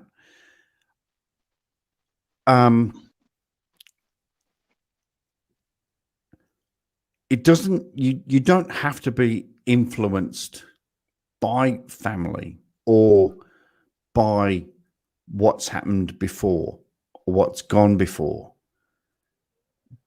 Do you think that sometimes you are just born either good, and I use this term very loosely, are you born good or evil? Open. We'll get out to Chief. Your comments. Well, I'll tell you what, I'm not evil. All I've ever wanted to do was. Well, you look evil. Oh, yeah. Okay. Well, you know what? I got several different personas that I like to, you know, put out there. I got DEFCON 1, I got DEFCON 2, and I got DEFCON 3. See, I don't think any kid grows up and says to themselves, I want to be homeless. I don't think that happens. You know, other kids want to be a fireman, police officer. I just don't see any child growing up and saying, well, I want to be a hobo on a train. But that's what I'm trying to say is when I grew up, and quite literally, again, I will say this, quite literally, when I was born, at the age of 1, 2, 3, 4, 5, whatever, I wanted to be a policeman. None of my family, none of my immediate family, certainly my father was a useless fucking cunt. None of my immediate family, none of my family served. None of my family were military. They were not this, that, the other. And I actually think I was the first of my family to become a police officer. Several of my cousins joined afterwards. But, this is probably a better question. Why? Why did I pop out of the womb and say, after 2, 3, 4, 5, 6, 7, 8, 9 years, whatever, why did my brain say, I'm going to be a policeman? I'll tell you what. I'll tell you right now why you decided to be a policeman. Because I'll tell you what, you have the character and the you have you have the character and the discipline, and you have the motivation to try to help your society. I don't know where you live, but wherever you live, you just want to calm down that area in law enforcement. And it's I understand because there's a lot of territory over the world that needs law enforcement protection, but because of defunding and all this other crap, defunding the police department, it's really hard to protect the areas that we are supposed to protect. So I know exactly how you feel. But where did that come from? Where did that instinct? Well, I mean, okay, I graduated the police academy in 1993. So I've been a law enforcement officer for a long time, and I've seen a lot of people, and I've seen a lot of the way they interpret law enforcement. I've seen good cops, I've seen bad cops, but mostly the good cops, all they want to do is just, they try to process the scene that they're on. They don't want to violate anybody's civil rights. They just want to do the right thing and get the investigation done. And then there's other people who say, "Oh, well, you're violating my rights," and blah blah blah blah. So, but I think most of the police officers that I have seen are very, very professional. They do the job the right way, and I don't have any problem with that. 100%. Absolutely. Pardon me. Excuse me. Oh, I've got indigestion. Excuse me. 100%. Chief, I'm going to ask you this. I just want to try and understand and take people back to this original question. When you came out of the womb, and I appreciate that you are somewhere in the region of 247 years old. It's awkward. It's a long time to remember. But when you came out of the womb, what were your thoughts? What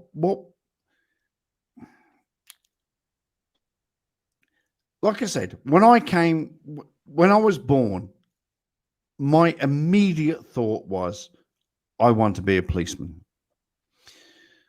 Can you cast your mind back 247 years ago? What did you want to be? I always wanted to be a police officer. Okay. When I was young, my dad was a New Jersey state trooper. He was very, very he was very, very versed in his profession, and he made detective second grade, which is back in the old days, they called that detective second grade. That was be like a detective sergeant, if you were to compare it to others. But I always wanted to help people. I always wanted to get out in society, and I always because when I was growing up, I saw crime happening. I saw crime happening every day, everywhere, and I was like, you know what? No. So when I had I applied, and thank God I was accepted to the police academy. Went through the police academy. It was 16 weeks, and we had a great training class. We had a good training class, and when we got out of the academy, we went to work. And that's I would do it again. If I had it all, do over, I would do it again. Yeah.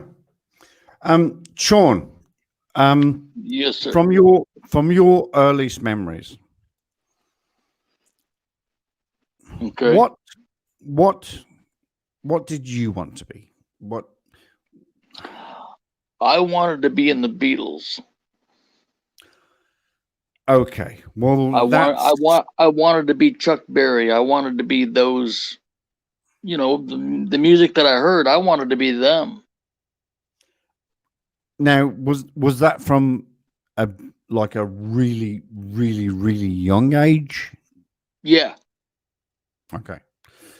Goober, what did you want to be?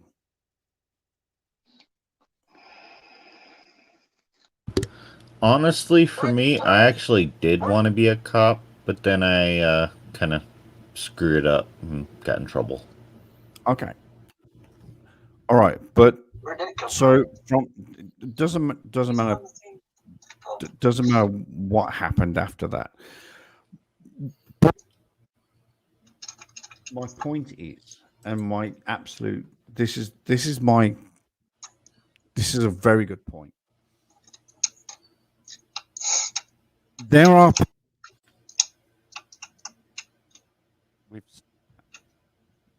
Dennis Nielsen, Dennis Rader, the Yorkshire Ripper, the doctor guy in the UK.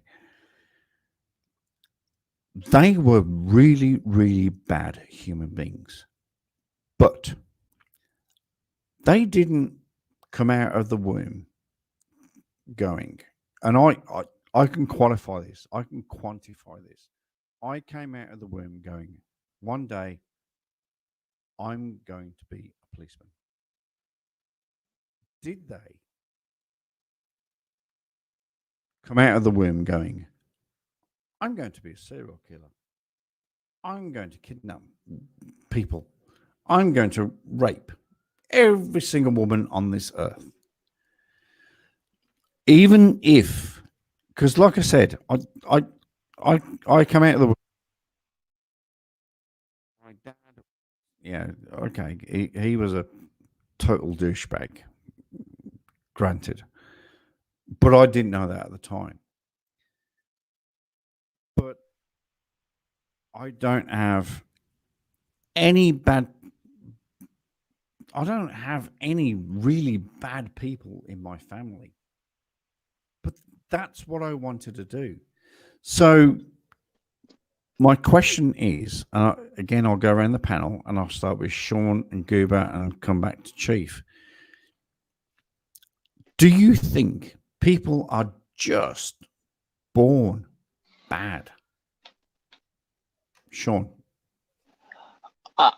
I can't say no. I don't. I can't say I believe that because I like to believe everybody makes a choice.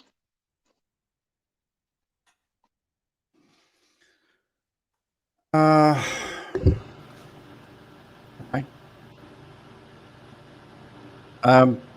Goober. I have to side in a sense with Sean on this one. I wasn't born bad, but I made, in a sense, really stupid choices that I ended up turning bad for a decent amount of time, and it took a lot for me to get out of that. I guess groove, as you Yeah, call it. like take Vilified for instance. He's talked about his past as well and choices he made until he turned himself around. I mean, there are people, yes, that decide to stay in that life. I guess it depends on the environment. Like I said earlier, you know how I was taken away from my mom and dad and placed under, state.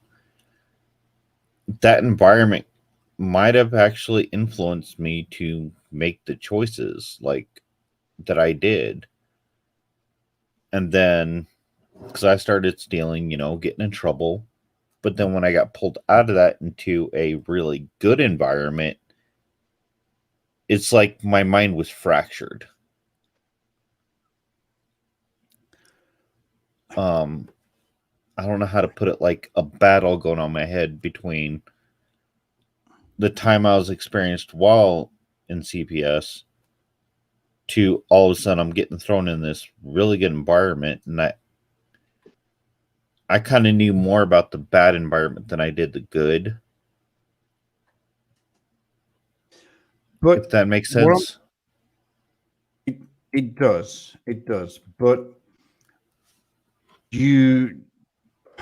what you're talking about is what you were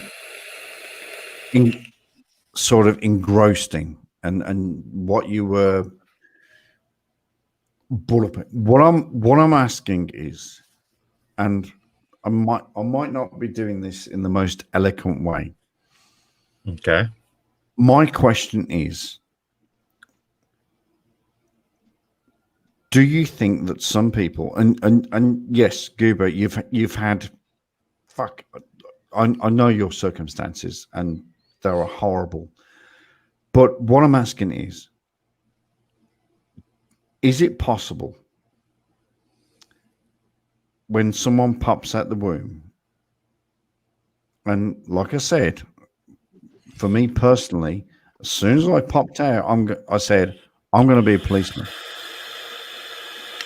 Do you think it's possible that when a person pops out of the womb, they go, I'm going to be a serial killer. I'm going to kidnap people. I don't think so. But how is that different from me definitely knowing that when I grow up, I'm going to be a policeman? Okay, let me ask you this. Were either of your parents law enforcement at that time? No, absolutely. I can categorically state absolutely none of my family, absolutely none of my family were anyway connected with law enforcement.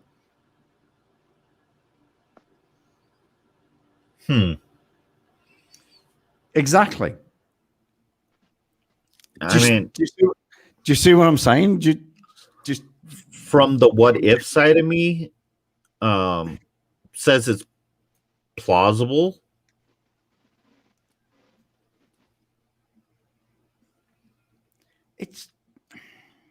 See, I can see you, Chuck, looking at the police as authority and good people when you were growing up, and you saying to yourself, "I want to be that." No. I'm No? talking. I'm talking literally as soon as I came out of the womb, and within about 1-2 years, I knew I was going to be a policeman. That's it. That's it. Done and dusted. I was going to be a policeman. So my question is, can someone else come out of the womb and go, ah, shit, when I grow up, I'm going to be a serial killer. When I grow up, I'm going to be a kidnapper.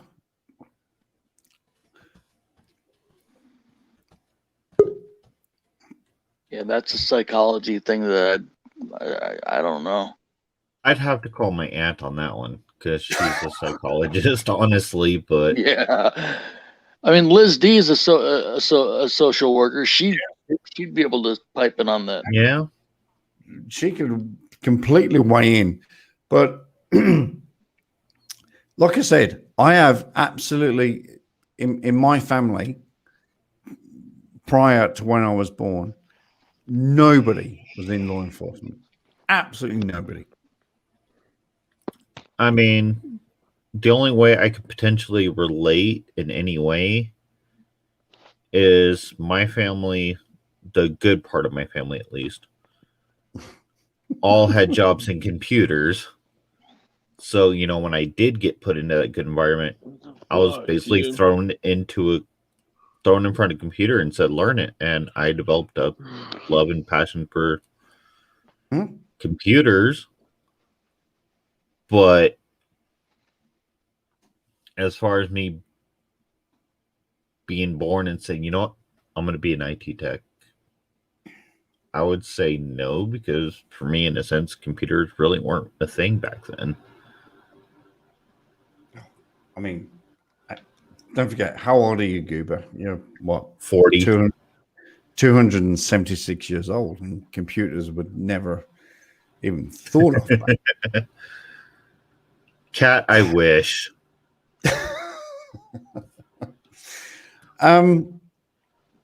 It was just an interesting concept. This is where it started. I think I mentioned this earlier. Joe Prostenic, and I think she's in the chat.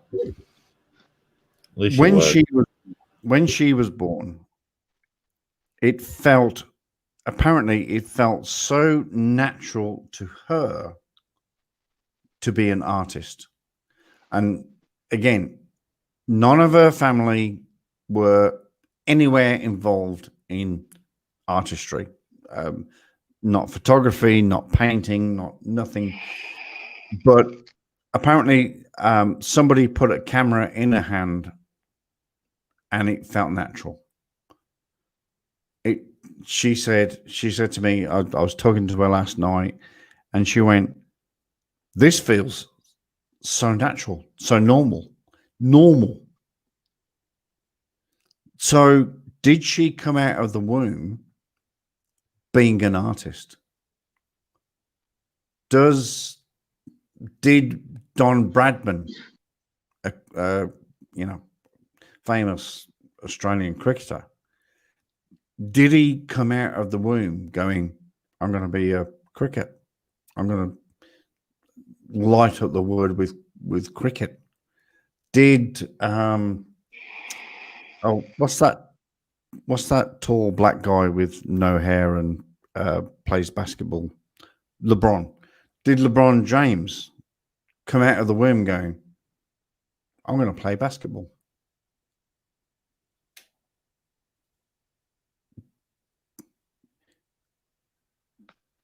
I'm just trying to figure A, if anybody can answer the question, and B, if anybody understands my actual question.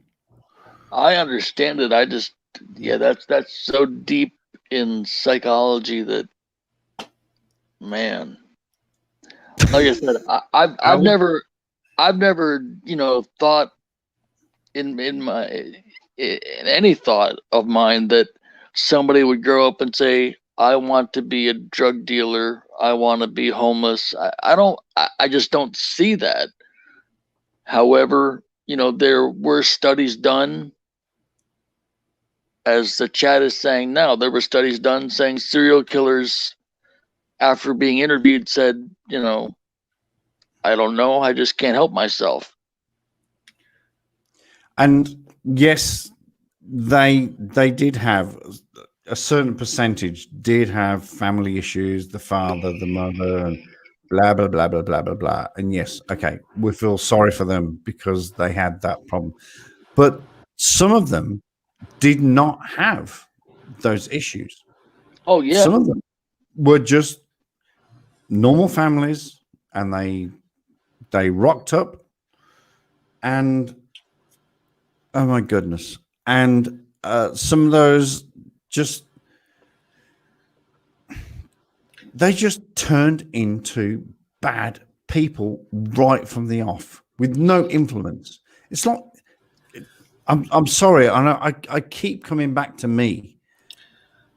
I think I might have an second answer. I popped out the womb, I wanted to be a policeman. I might have an answer. Go on. Do you believe in reincarnation?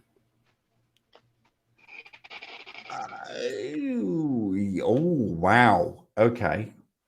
That could be in a sense, simple Okay. way Yep. of explaining that is maybe whatever spirit that basically became you used to be some type of law enforcement back in the day. I'm just speaking hypothetically here. And welcome to Sartorius the Facts Psychology 101. Yes. That's the only thing I could think of. Yeah, actually, Randy, like a past life. Good point.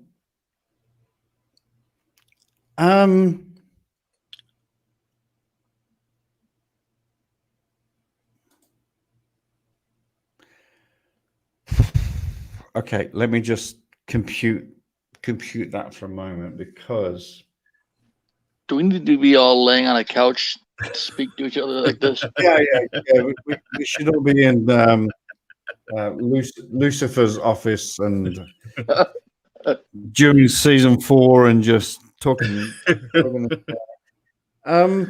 Sorry, that's the only way I can, in a sense, think that the link between the two is maybe in some past life, Chuck was in law enforcement. If neither one of his parents had any type of law enforcement connection, but yet he believes that when he was born, he wanted to be in law enforcement, and he eventually did. Maybe he was in some past life.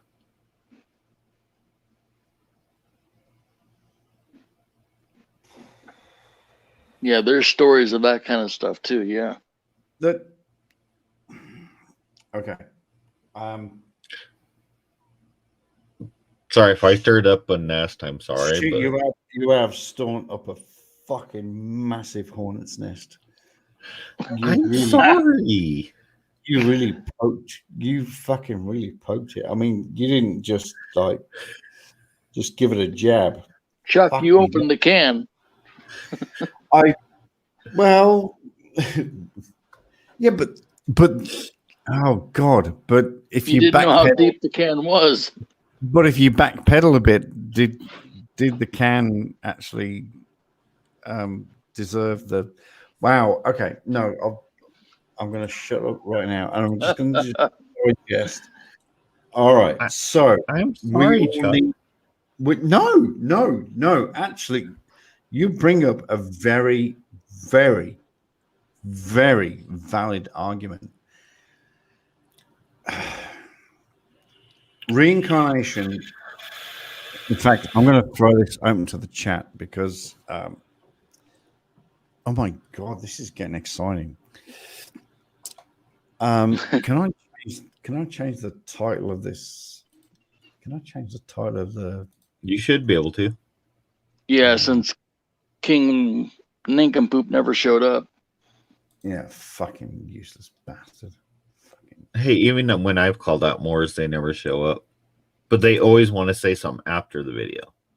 Well, this dude showed up at the end of Swindle's video and wouldn't come up. How do I do this? Because what I'm going to... Oh, here we go. Oh, no. Chickens. Oh, it doesn't matter. Right. What I'm going to say is...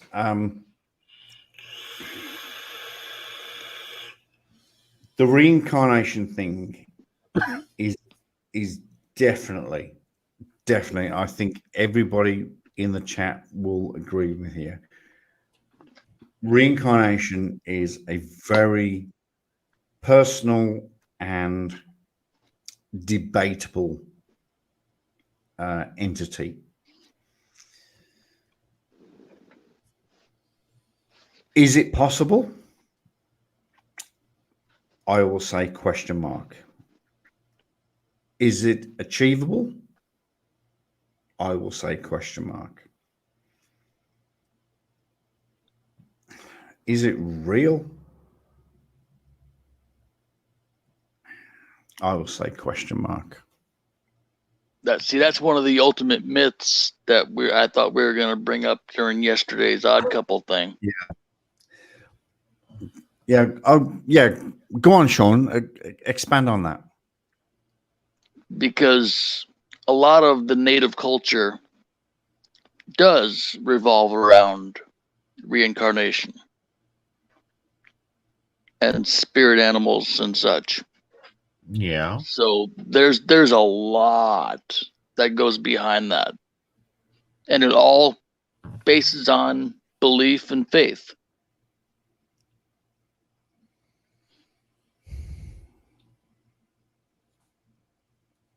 I'd have to say yes, I do believe in it.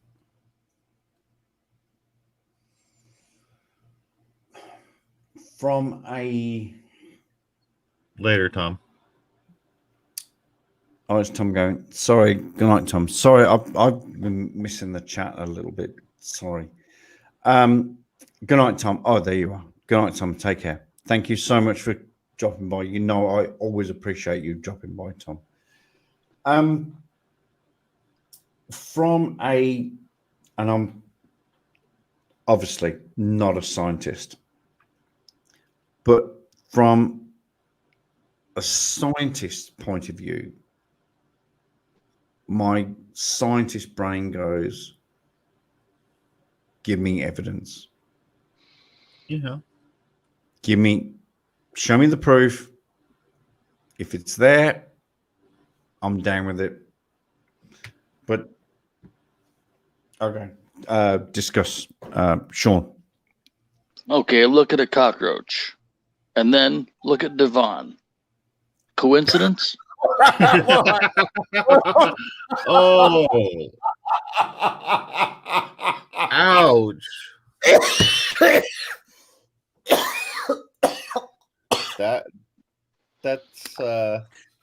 That's unfair.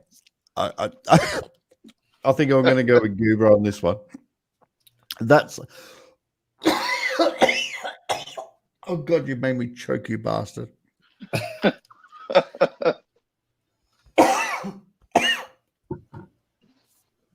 Holy shit balls.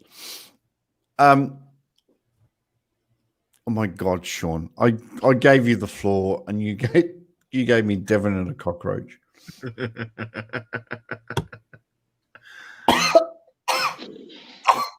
Oh, Jesus Christ. You can't kill either one. Well, technically you can. All right. I can't believe I gave you the floor and you gave me that. All right. Goober.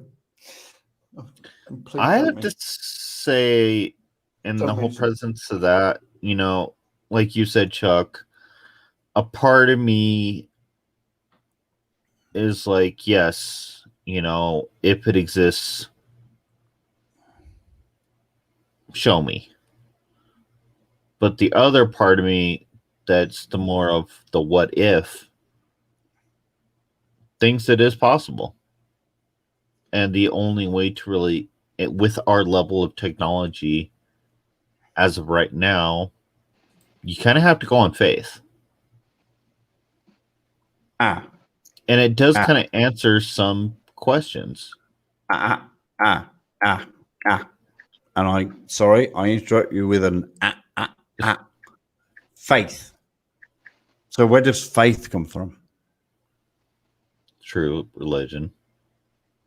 And where does religion come from?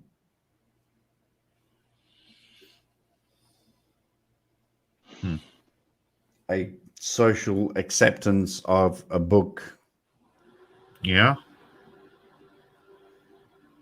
All right. So But I'm just go on. No, like, sorry, I go didn't on. mean it really kind of like that, but just, you got to, in a sense, take it as a grain of salt, maybe would be a better word. It does kind of answer some questions, at least for the moment, until we can prove whether it exists or doesn't exist. All right. So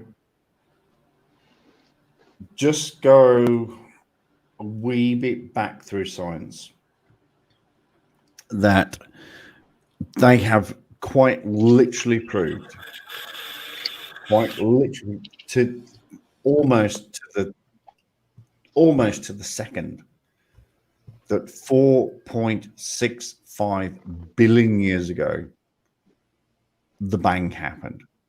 Mm-hmm. That there was something happened in the universe, and something happened sorry, in our universe. Something happened, a couple of molecules collided, and they've proved this. They've gone back, and molecules, and then it started spinning, bang, booyah, solar system. All right. I'm being very enigmatic there because it took about 9 million years for that to happen. But who did that?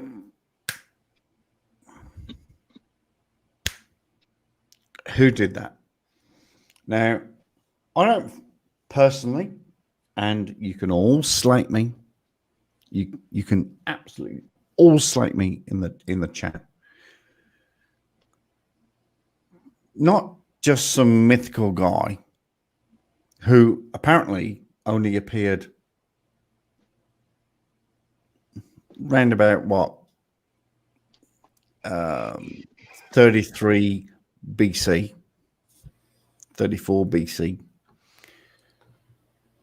We're talking 4.65 billion years ago. And then all of a sudden, 4.6.1.2, he sent someone to help Earth. Took his fucking time. If someone created Earth and then took 4.001 to save, just saying.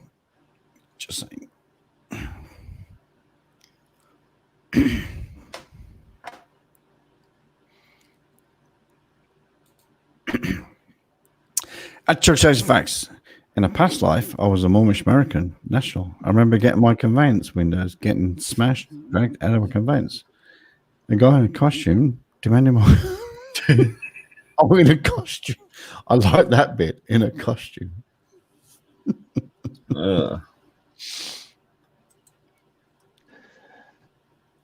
That's nice.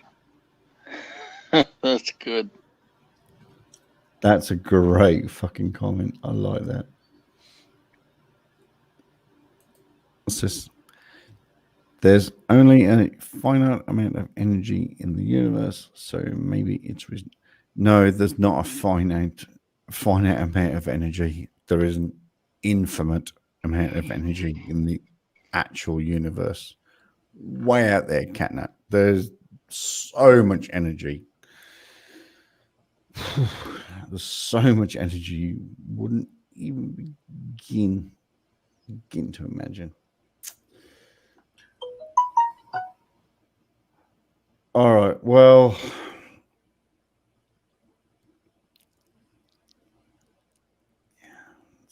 Sorry, binary. It was my fault. What did you I do? was one that stirred the pot on this. No. It's a great. Well, I started it with the the.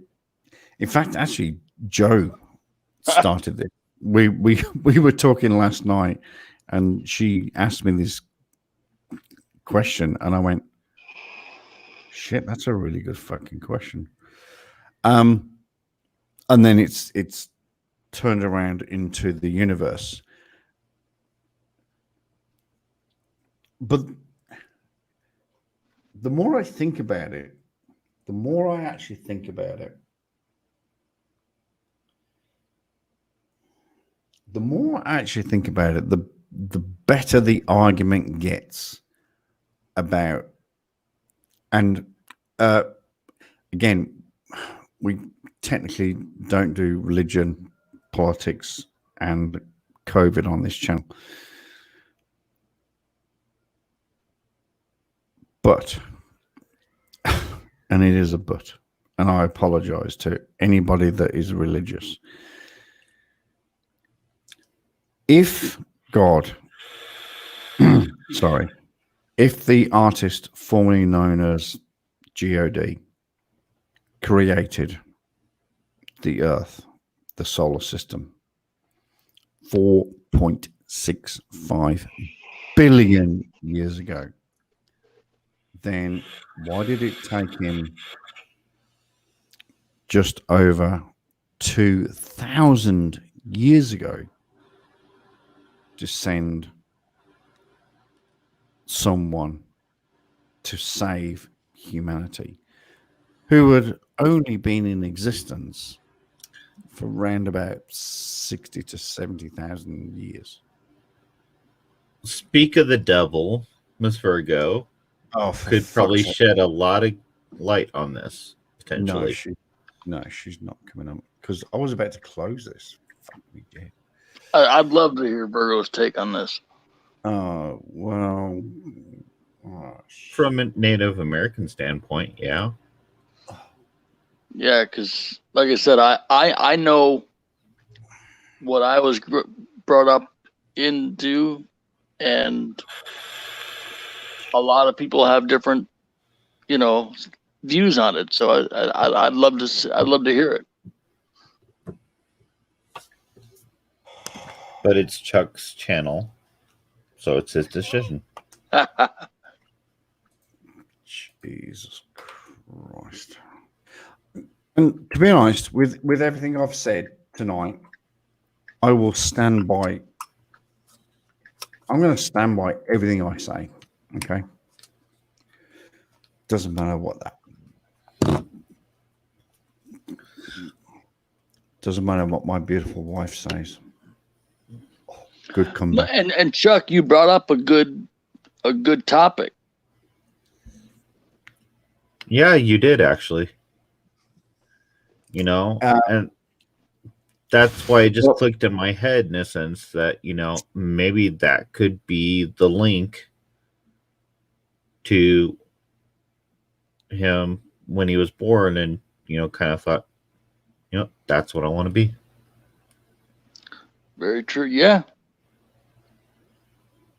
Someone's also just sent me a message on Discord saying, what about children who kill? I'd say they were born evil. And that's what I'm trying to get at. I was born good.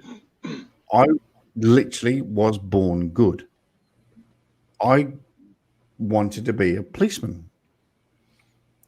I think there is a percentage out there that yes, they had family problems, they had issues. Mummy and daddy were a bit dicky, and but I genuinely think that people are quite literally born evil, and people out there are literally born good. It's possible. I think I remember, what was it, the Jeffrey Dahmer documentary, that he was brought up a normal kid, good loving family, and then something snapped. That's exactly what I'm trying to say. People, yes, there are very nasty people out there that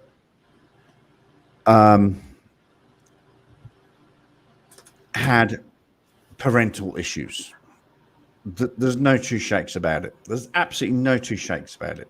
The father was this and the mother was this and the blah blah blah and blah blah blah. And yes, you know, I feel sorry for them. But there are also people that are serial killers that just were brought up in normal circumstances. I mean, and I'm sorry to bring it back to me. I'm sorry to bring it back to me. You're fine. No, but what I'm trying to say is I had no issues in my family whatsoever. None at all. Mum and dad were very square. We had no issues in our outer circle. I was born. The second I was born, possibly not the actual second, but within moments, I just went, I want to be a policeman.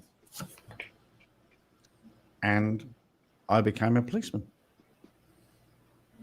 without having any sort of influence whatsoever. So are we born to be? And I'll come back again to Joe's comment. She was, again, a normal person, never had any influence whatsoever about artistry. But when she was born, she became an artist. Within minutes, she was an artist. She loves photography. She loves painting. She loves drawing. She loves this. But art, actors. If, I mean, I don't know. I haven't done research on this, but George Clooney, Jennifer Aniston, Brad Pitt, Angelina Jolie,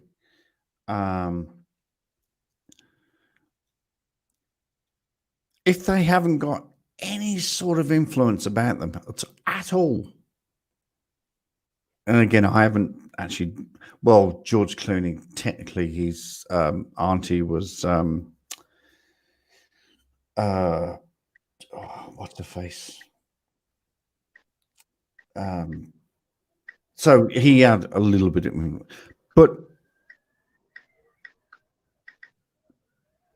no influence, and they become actors. Are you born into, sorry, when you are born, is that immediately your development? Oh, just saying. I'm just spitballing. No, you bring up a good point, Chuck. Virgo, the link is in the chat if you want to come up and rip me a new one. That's why I brought up maybe the whole thing on reincarnation, because which is also an excellent point. But again, that comes back to religion. Oh, I do value that point, actually. I do value that point.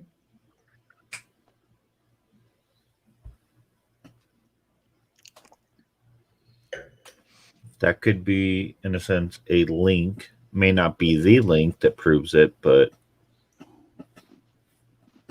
a theory at least. Maybe.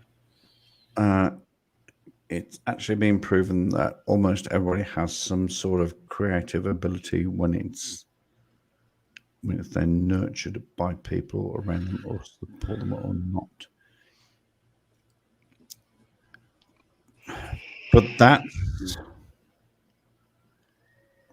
But that's when I can completely debunk that.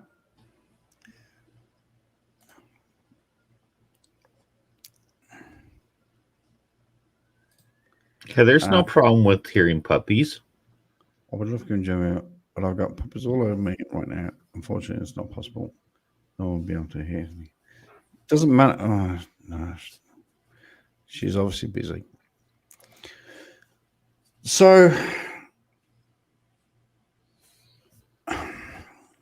I would like everyone just to take this away.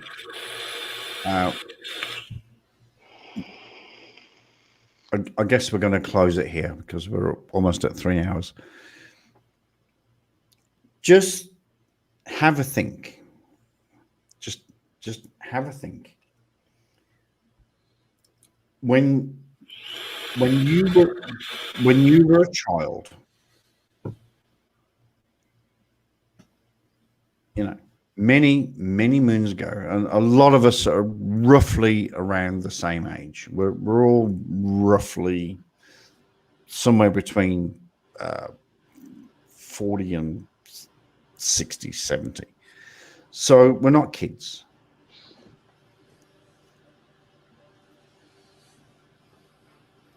Think about your actual path that you're on. Think about what you wanted to do. Think about what your past was, or sorry, not your past. Think about what your surroundings were. And decide, was I coerced into this or was I born into this? Because again, and yes, you are 438 years old, and we need to put you in that home. What am I, like 200 and something, I think you said, Chuck? Oh, I think you're 234, I think you're 234. Okay. Yeah, kind of roughly half. So think about what your path is and where you are now, and look at your surroundings, look at your background, look at,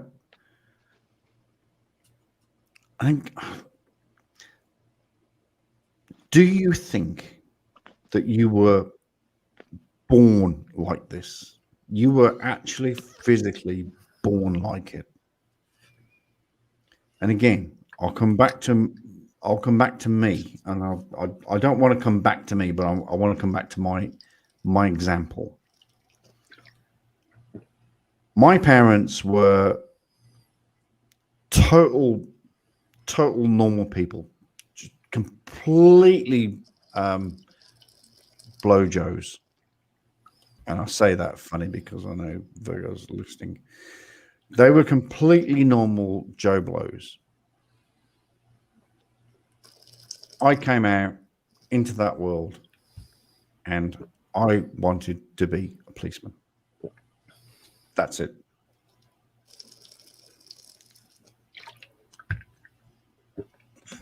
Just now, were you encouraged by your family to follow that dream, Chuck? No, not at all. Absolutely not at all.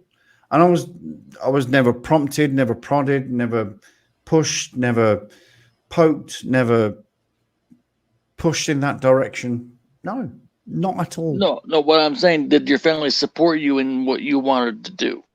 Oh God! What when I got there? Oh God, no! Oh God, no! When I became a policeman, my mother virtually had a heart attack because she thought I was going to get killed and I was going to die. But my siblings were amazing, and well, my ex was a douchebag, so but that doesn't matter. But no, in terms of my father had passed a long time before that. The only person that actually mattered to me was my mother, but she nearly had a heart attack. You know, thinking that I was going to be a policeman and I was going to die, and so no, I wasn't really supported, not at all. Okay. Yeah.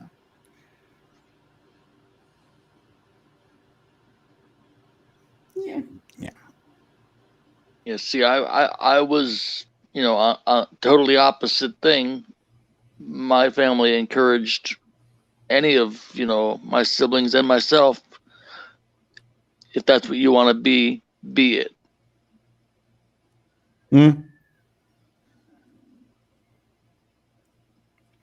And did they back you? Very much so. Very much so. I mean, I was 12 years old when I started to intern at a radio station. So I was given rides, by my mom or whomever in the family every night so I could be there. So, just sorry, I was going to close this out, but you just mentioned something. So, you mentioned about 12. Around. Yeah.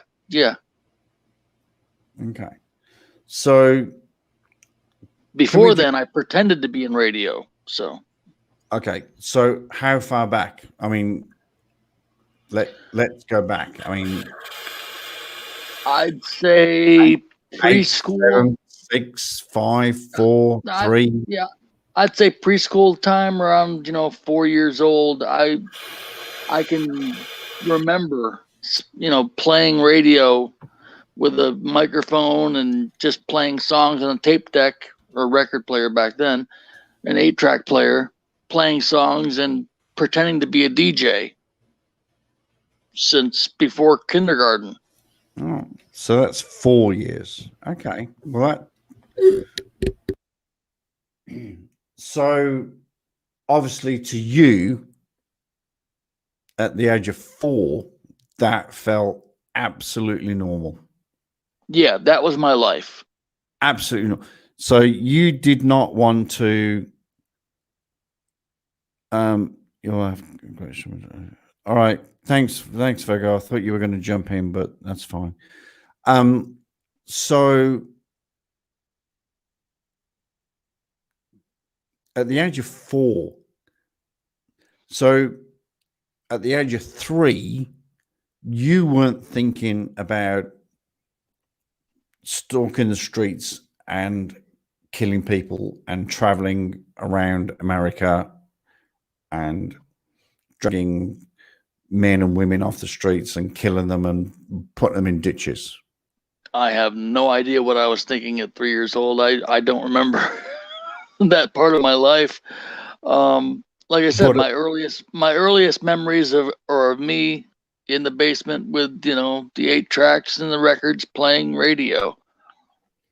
Okay, so at 4, you were all about the music. So at 4, you weren't thinking about traveling around America, dragging men and women off the streets, raping and murdering them and throwing them in ditches. Not at all. Not at all. Okay. I think that wasn't until my late 20s that I thought that. You shitbag. I'm playing, but yeah. No, you shitbag. I was about to close that. I'm like going, well, that proves my point. That sort of proves my point. Apart from the late 20s, he's only kidding, folks. Well, I hope he's only kidding. Yeah. Oh shit. Gibber, have we got any DNA evidence on Sean at the moment? Have you got any? Gibber, hello. Sorry, my mic was off. What's up? Do we have any DNA evidence on Sean? Because he's I'll have to go through the files. okay. All right. Yeah.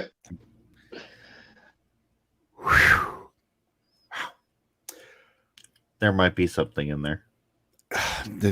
Just trace evidence, mate. We're in the 2021s now. We just need a little bit of trace. That's all we need.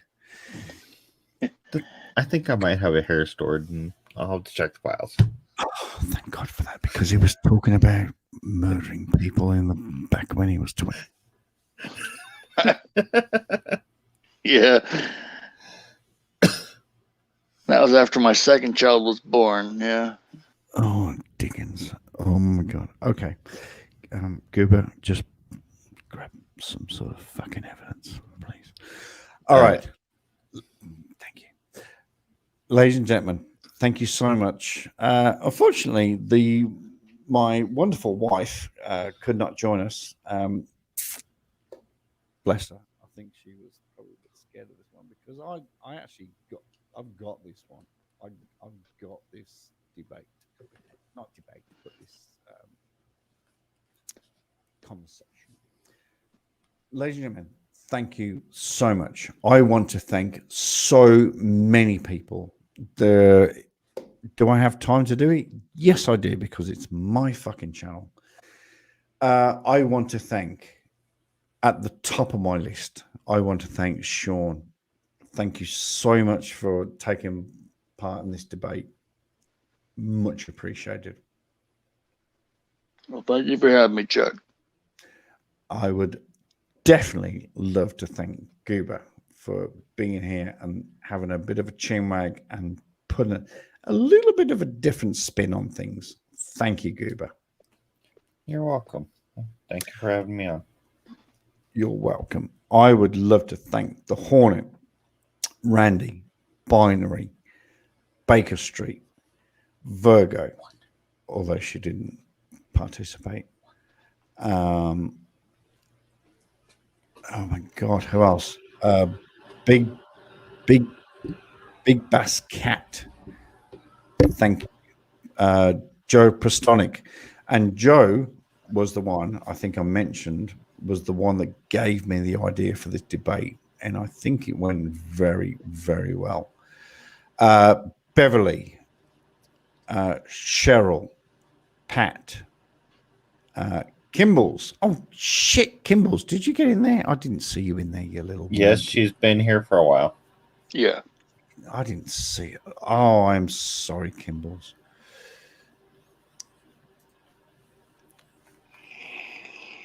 $438. I thought it was 474.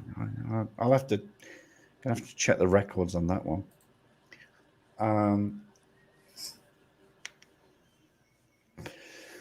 Who else was here? There were so many people. Thanks, Binary. So many people. Kimber in Alaska. Oh, she's another one. She's roughly bouncing around about 200 and something. And she's one of those that looks like a big griffin. She's like, arr. She's an ugly woman. Who else was here? Ian Woodford. Oh, Ian. Thank you very much, Ian. Thank you very much for your input. That was very much appreciated. And I think that's as far as back as my chat will go. So thank you very much. I've got to be honest, that was a good chat. A very, very good chat. Deep and nice. Very deep. Very deep. Thank you so much. Thank you, Goober. Thank you, Sean. Welcome. Thank you, Mormish. Oh, that's... Oh, shit. Ah, Oh. Dang it, Bobby. Hang on, let me just... So it only leaves me to say, good night, Goober. Good night, Chuck. Good night, Sean. good night, Chuck.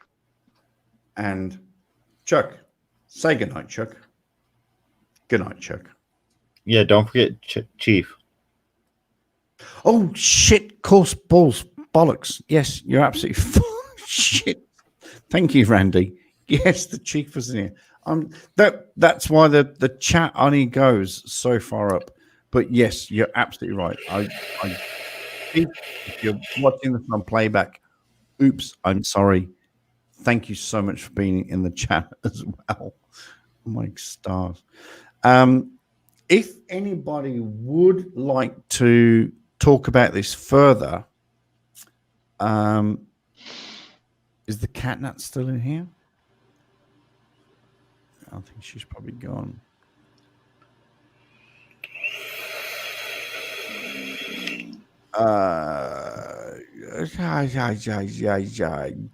Goober, do you Yeah, know I how to- haven't seen her. I haven't seen her in chat in a while. Okay, Goober, do you know how to do the thingy linky majinky thingy? I do. Sadly, I am not in your Discord. What do you mean you're not in my Okay. Discord? What? I'll explain after. Oh, well, you're gonna have to explain it. Oh, okay. I'll come to your Discord. Oh shit. Where's the catnap when you fucking need her? I don't know how to do. Oh shit. I don't know. How If to you're do in yours, there should be like a menu and it should say invite and give you an invite link on your computer. invites. Yeah, I sent you an invite, Goober. All right, let me bring up my Discord.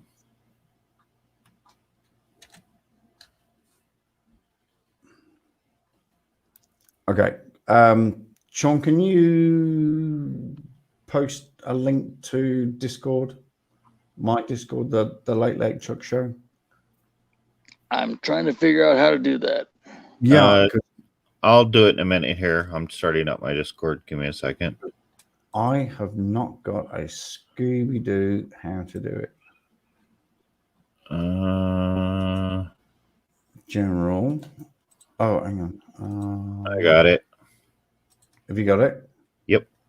Because I haven't got. I do have it now. I haven't got a fucking clue how to do it. Damn it. Get in the chat here. Oh no. Come on, you stupid wank. That's just invite people. There you go. It's there. Oh God, you're a legend. Thank you so much because see, being 50 years old, my technology. Oh, there you go. You're there. Oh, hello. And I copied it in the chat too now. All right. Thank you. Right. So if anybody would like to carry on this conversation, by all means, let's go over to Discord, click on that link, and we will have a chat. But in the meantime, thank you, Goober. Thank you, Sean. No problem. And just say good night, Chuck. Good night.